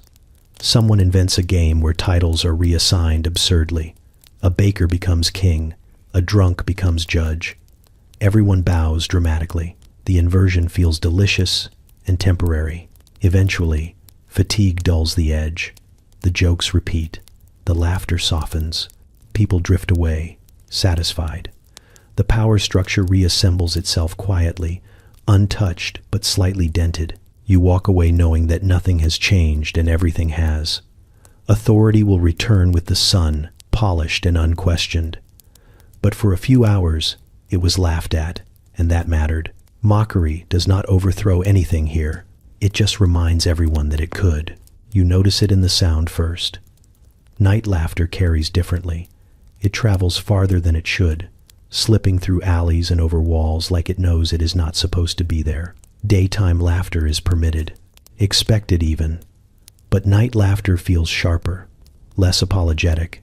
It does not ask if it is allowed. In daylight, everything has a place. Work, prayer, meals, silence.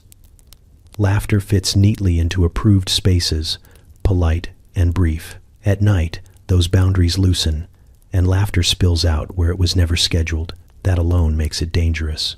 You stand among people laughing too loudly at something that is not especially funny. The joke barely matters. What matters is the volume, the timing, the shared understanding that this moment exists outside permission. The sound feels earned, like trespassing successfully.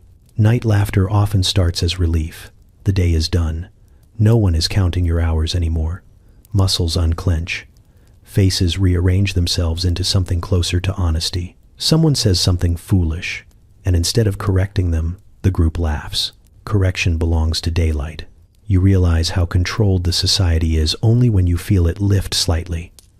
Rules have been guiding hands all day, invisible but firm. At night, those hands loosen their grip, and laughter rushes in to fill the space. It feels like oxygen after a long hold. People laugh at the wrong things.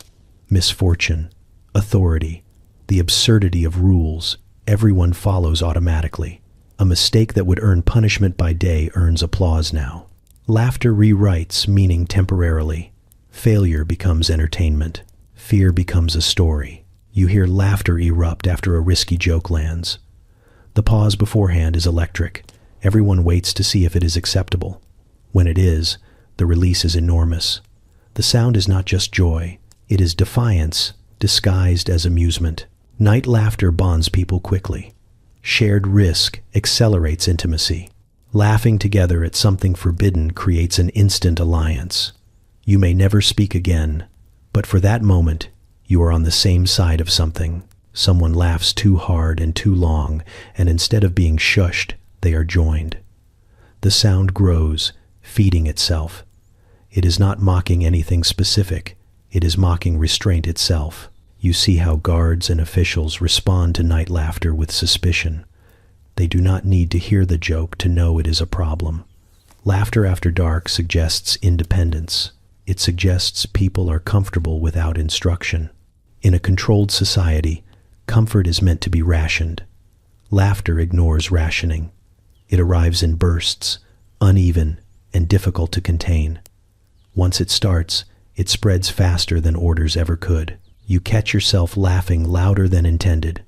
The sound startles you. It feels exposed and thrilling. For a brief moment, you are aware of yourself as someone not performing obedience, just breathing and reacting and existing without purpose. Night laughter often carries an edge of exhaustion. People laugh because they are tired of holding themselves together. The humor is crude because refinement requires energy. Darkness forgives that. Someone laughs at a joke that would be dangerous by day. No one corrects them. The laughter absorbs the risk. If everyone laughs, responsibility dissolves. It becomes communal instead of individual. You notice how laughter changes posture.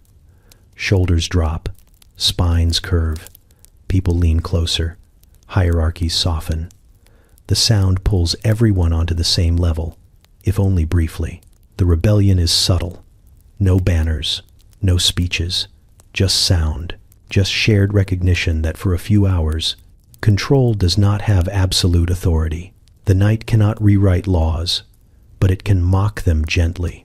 As the laughter fades, something remains. A residue of courage, a memory of looseness. Tomorrow, people will move carefully again. They will watch their words. They will obey. But tonight, laughter proved that obedience is learned, not natural. And that knowledge lingers longer than the joke ever could. You feel it sometime after midnight. The strange confidence that comes from staying awake too long. Sleep becomes a suggestion instead of a command. Your body complains quietly at first, then gives up trying to be persuasive. The night feels wide open, like an opportunity you would be foolish not to use. Everyone around you seems to agree. Eyes are glassy but determined, movements slow but intentional. Someone declares they are not tired at all, which is never true and always contagious. Another person insists the night is still young, even though it is clearly old and irritable. No one challenges this. Challenging it would require admitting weakness. You notice how staying awake becomes a badge of honor. The longer you last, the more impressive it sounds when you say it later. I was up all night. We watched the sky change. We never even sat down. These statements carry weight in a culture that equates endurance with virtue. Sleep is treated like quitting early, like missing the best part. People warn you that if you lie down now, you will miss something important. They never specify what. Importance is implied, vague, and irresistible. You push through the heaviness behind your eyes. You laugh at jokes that would not work under better conditions. You agree to things you would question tomorrow. The night rewards you immediately with a sense of belonging. You are still here. You did not leave. That counts. time stretches oddly. Minutes blur together. Conversations loop. Stories repeat with slight variations. You lose track of how long you have been standing in the same place. Sitting feels dangerous. Sitting leads to stopping. Someone mentions dawn like it is a finish line. The idea electrifies the group. Staying awake becomes a challenge with an endpoint. You can endure anything if it ends with light. Your thoughts grow looser. Ideas connect that should not. You feel clever and dull at the same time. Decisions feel simple because consequences feel distant.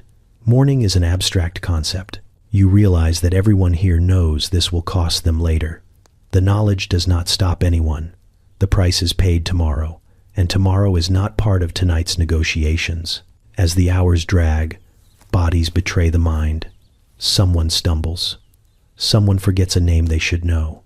Someone snaps over nothing and apologizes too quickly. Fatigue sharpens emotions and dulls judgment in equal measure.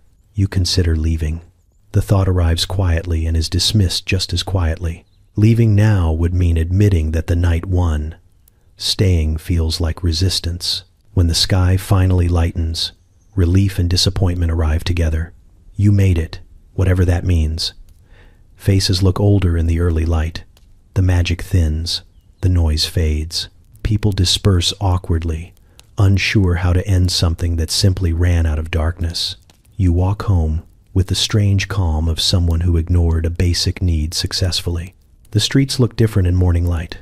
Less forgiving, more honest.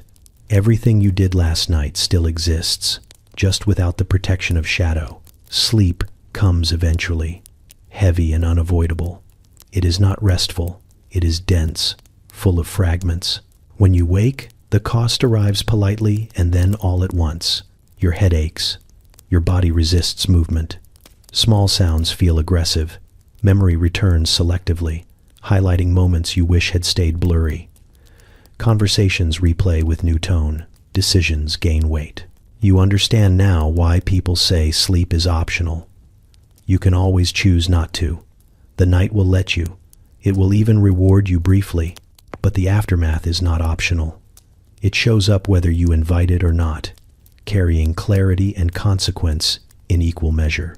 You got what you wanted from the night, and now you get what comes with it. You notice it once the night stalls.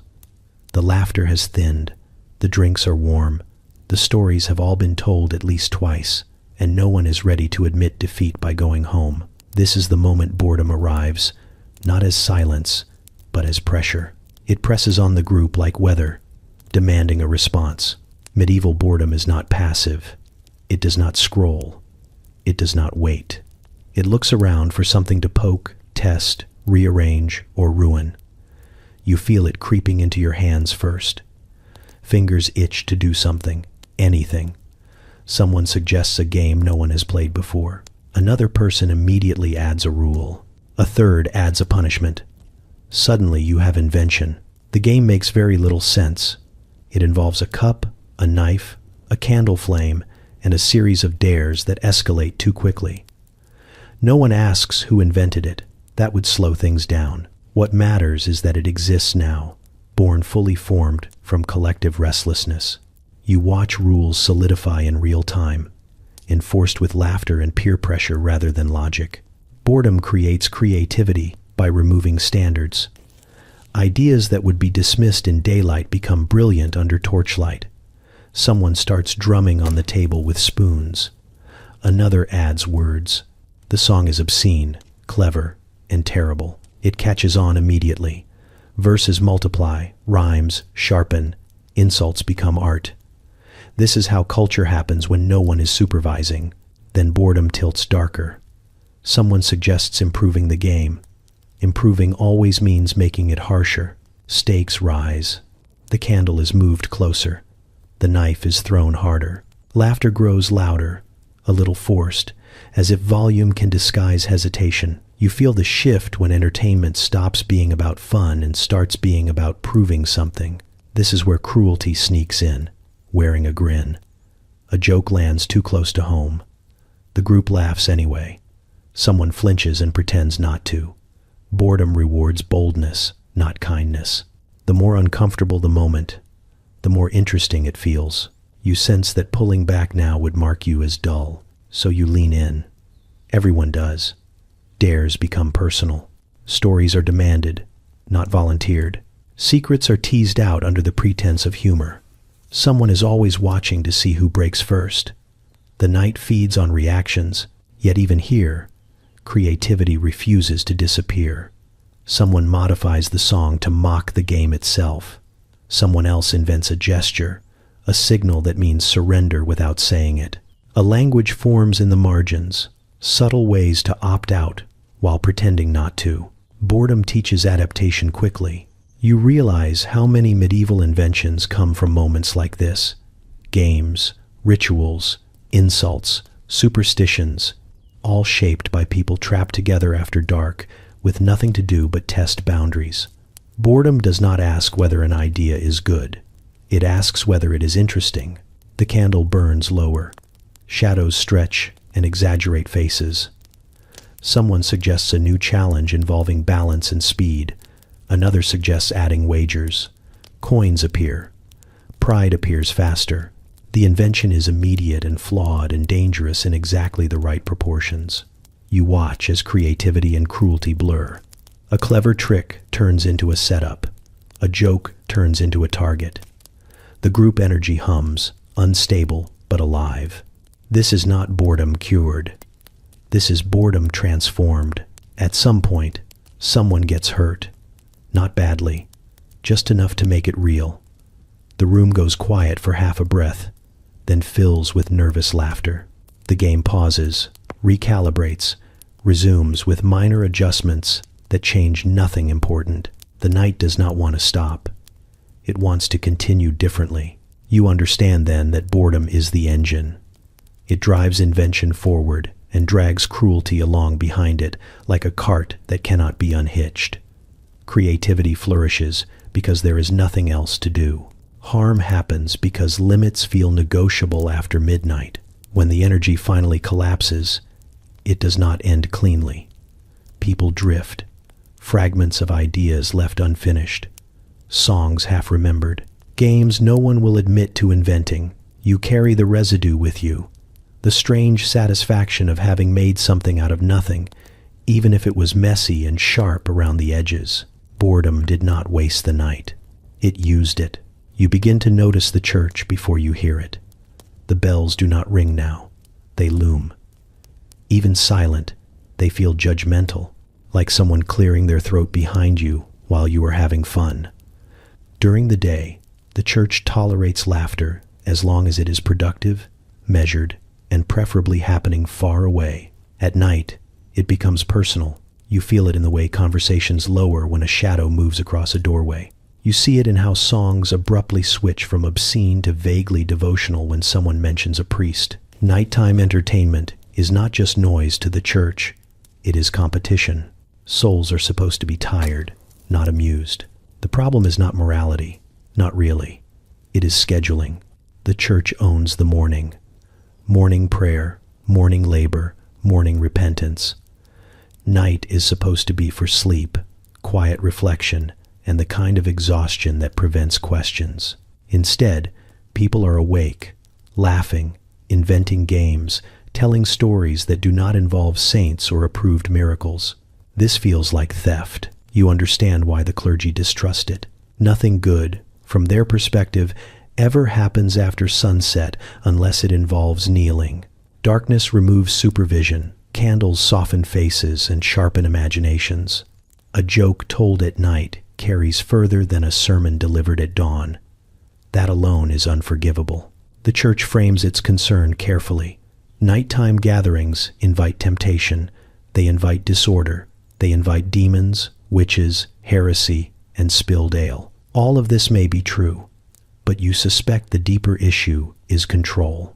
When people entertain themselves, they do not need permission. They do not need structure. They do not need explanations.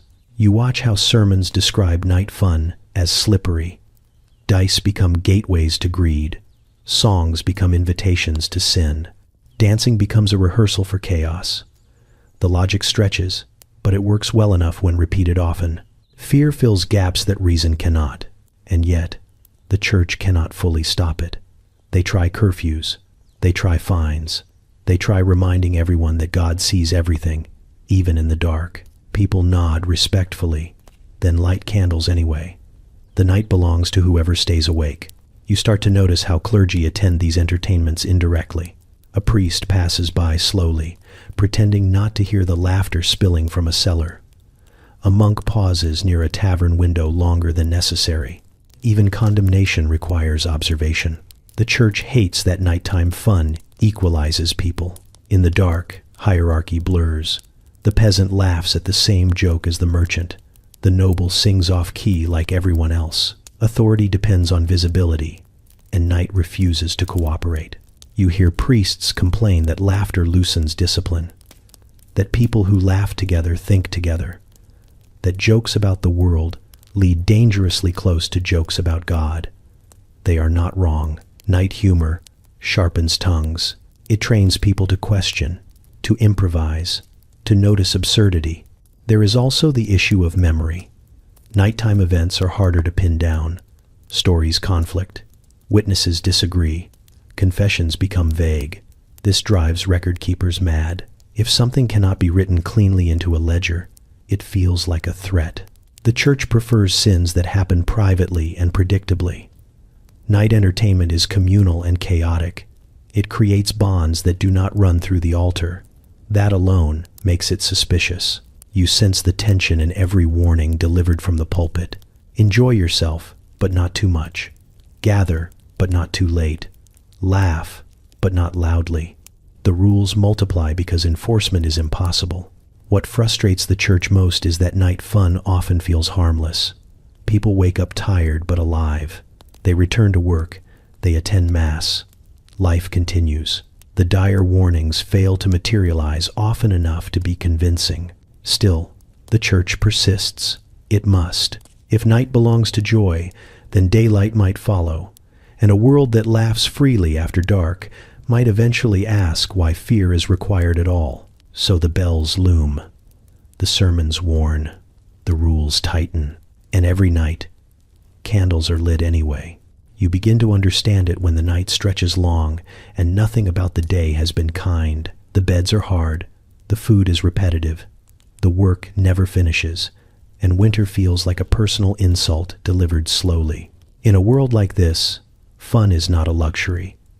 It is a coping mechanism with a pulse. You watch people gather after dark, not because they are carefree, but because sitting alone with your thoughts is dangerous when your thoughts are mostly about hunger, debt, and the way your joints ache before the weather changes. Laughter becomes a tool. Noise becomes insulation. If you are loud enough, misery cannot hear you thinking. Fun fills gaps that comfort never arrives to occupy. There are no soft chairs waiting at home, no private rooms, no reliable warmth. Entertainment steps in where cushions and certainty fail. A crude joke distracts from the cold. A game distracts from the calendar. A song distracts from the fact that tomorrow looks exactly like today, only heavier. You notice how quickly people reach for amusement when things go wrong. A failed harvest leads to a drinking contest. A lost job leads to storytelling. Someone gets sick, and suddenly everyone is singing. This is not denial. It is triage. When you cannot fix the problem, you blunt its edges. The humor is sharp because it has to be. Gentle jokes do not cut through despair. Insults land harder. Stories exaggerate suffering until it becomes absurd. If you laugh at it, it shrinks. If you ignore it, it grows teeth. You see children learning this early. They mock what scares them. They turn threats into games. They dare each other to touch the things adults warn about. Fear becomes manageable when you can point at it and laugh. This is survival training disguised as play. At night, the rules loosen just enough to let people breathe. You see laborers joke about their lords, not because rebellion is imminent, but because the pressure needs a release valve. If it stays sealed, something breaks. Fun keeps the system intact by preventing explosions. You watch people who have lost everything still show up to sing. The song costs nothing. It requires no permission. It reminds them they are still here. In a place where death is casual and illness is common, joy becomes defiance. Even cruelty, uncomfortable as it is, serves a purpose. It reminds people they are alive enough to feel something. Pain, embarrassment, and shock prove that nerves still work. This does not make it noble, but it makes it understandable. Fun also creates memory. When days blur together in labor and survival, nights provide landmarks. You remember the night someone fell off the table. You remember the night the song changed halfway through. You remember the night laughter hurt your ribs. These moments stitch time together. You notice how often people repeat stories of good nights. They carry them like provisions. A bad day is survivable if you can replay a moment where you laughed until you forgot to be tired. Comfort is temporary. Memory lasts longer. There is also the matter of community. Fun binds people faster than duty. Shared laughter creates loyalty. Inside jokes become social glue. When you depend on others to survive illness, accidents, and bad luck, bonds matter more than politeness. You realize that without entertainment, people would not endure. Work alone is not enough. Faith alone is not enough. Rules alone are not enough. Something has to soften the edges of reality, or the edges will cut deeper every day. Fun does not erase hardship. It gives people enough distance to face it again in the morning. It is not escape. It is recalibration. By the time the night winds down, you see the exhaustion settle back in.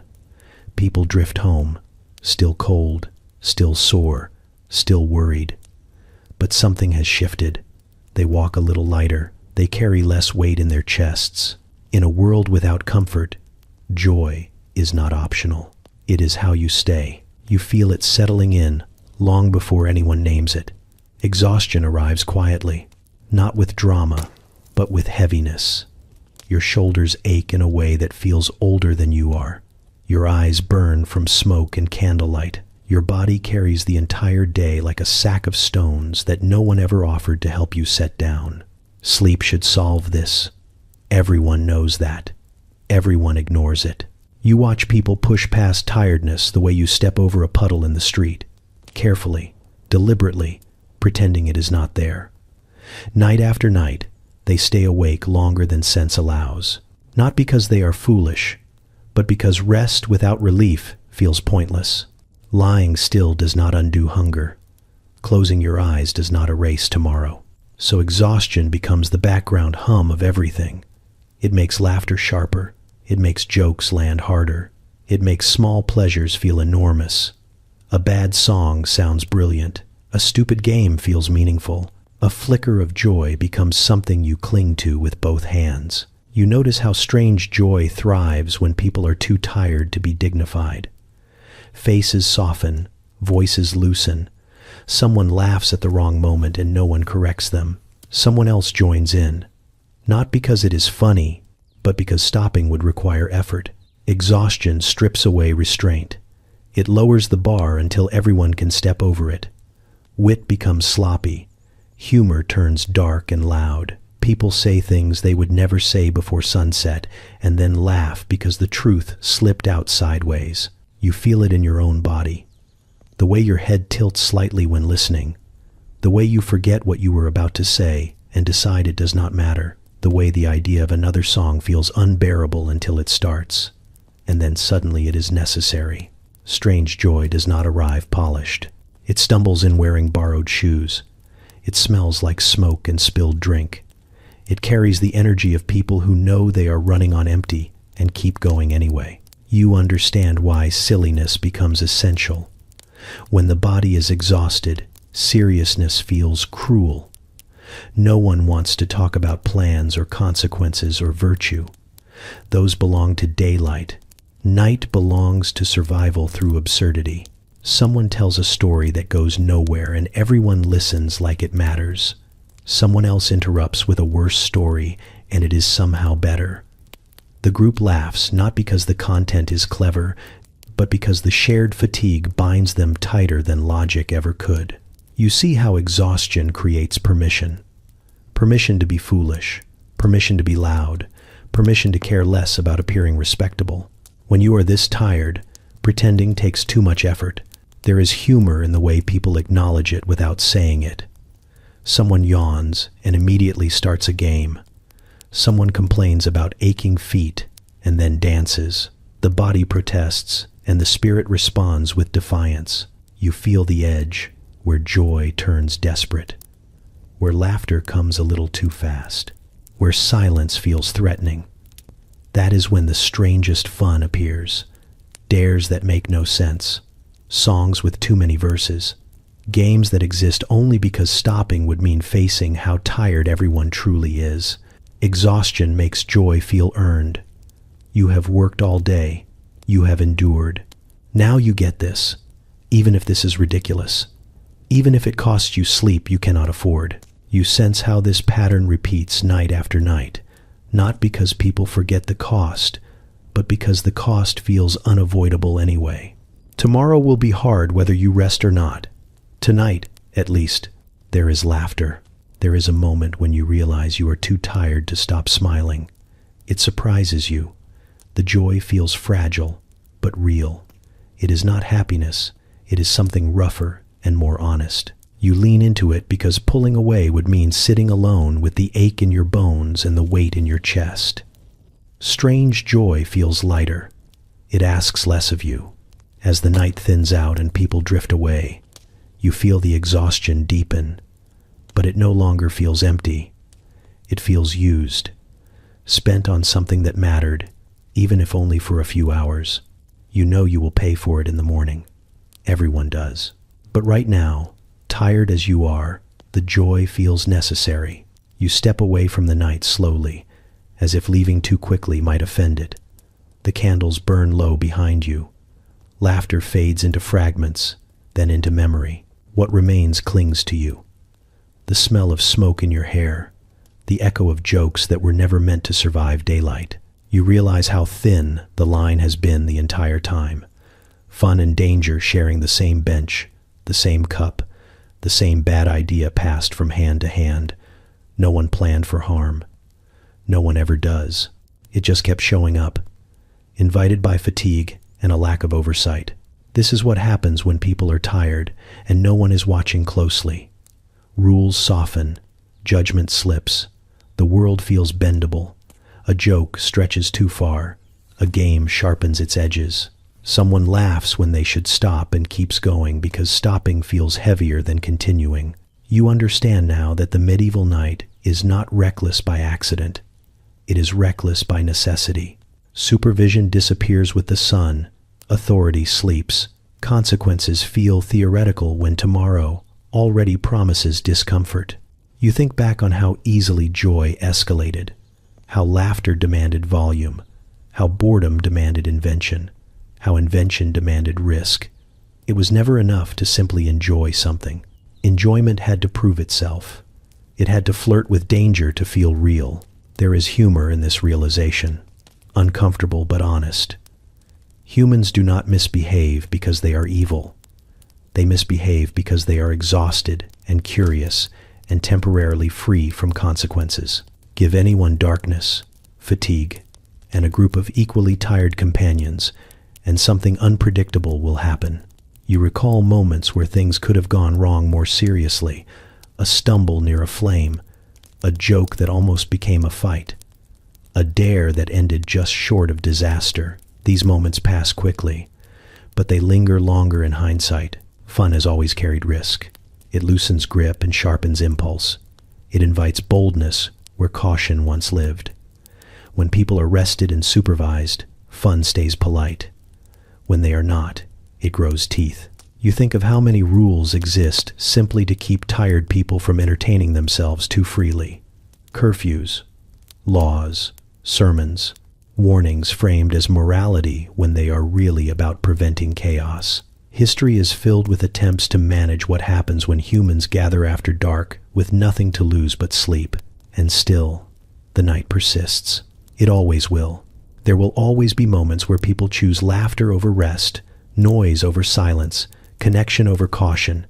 It is not rational. It is human. You feel a strange affection for it now. The danger does not erase the joy. It explains it. The risk gives weight to the laughter, texture to the memory. Safe fun rarely leaves a mark. This kind does.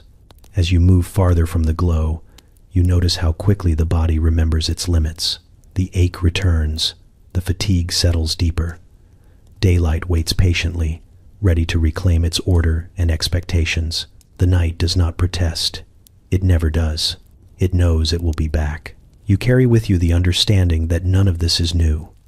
Medieval streets, modern rooms, different centuries, same pattern, tired people, unsupervised moments, laughter tipping into something sharper. The setting changes. The behavior does not. Fun has always been dangerous in these conditions because it bypasses planning and goes straight to impulse. It thrives on shared weakness. It rewards boldness and forgets caution. It feels necessary precisely because it costs something. You do not leave the night disappointed. You leave informed. This is what humans do when they are worn down and left alone together. They laugh, they test limits, they create chaos, and they call it fun.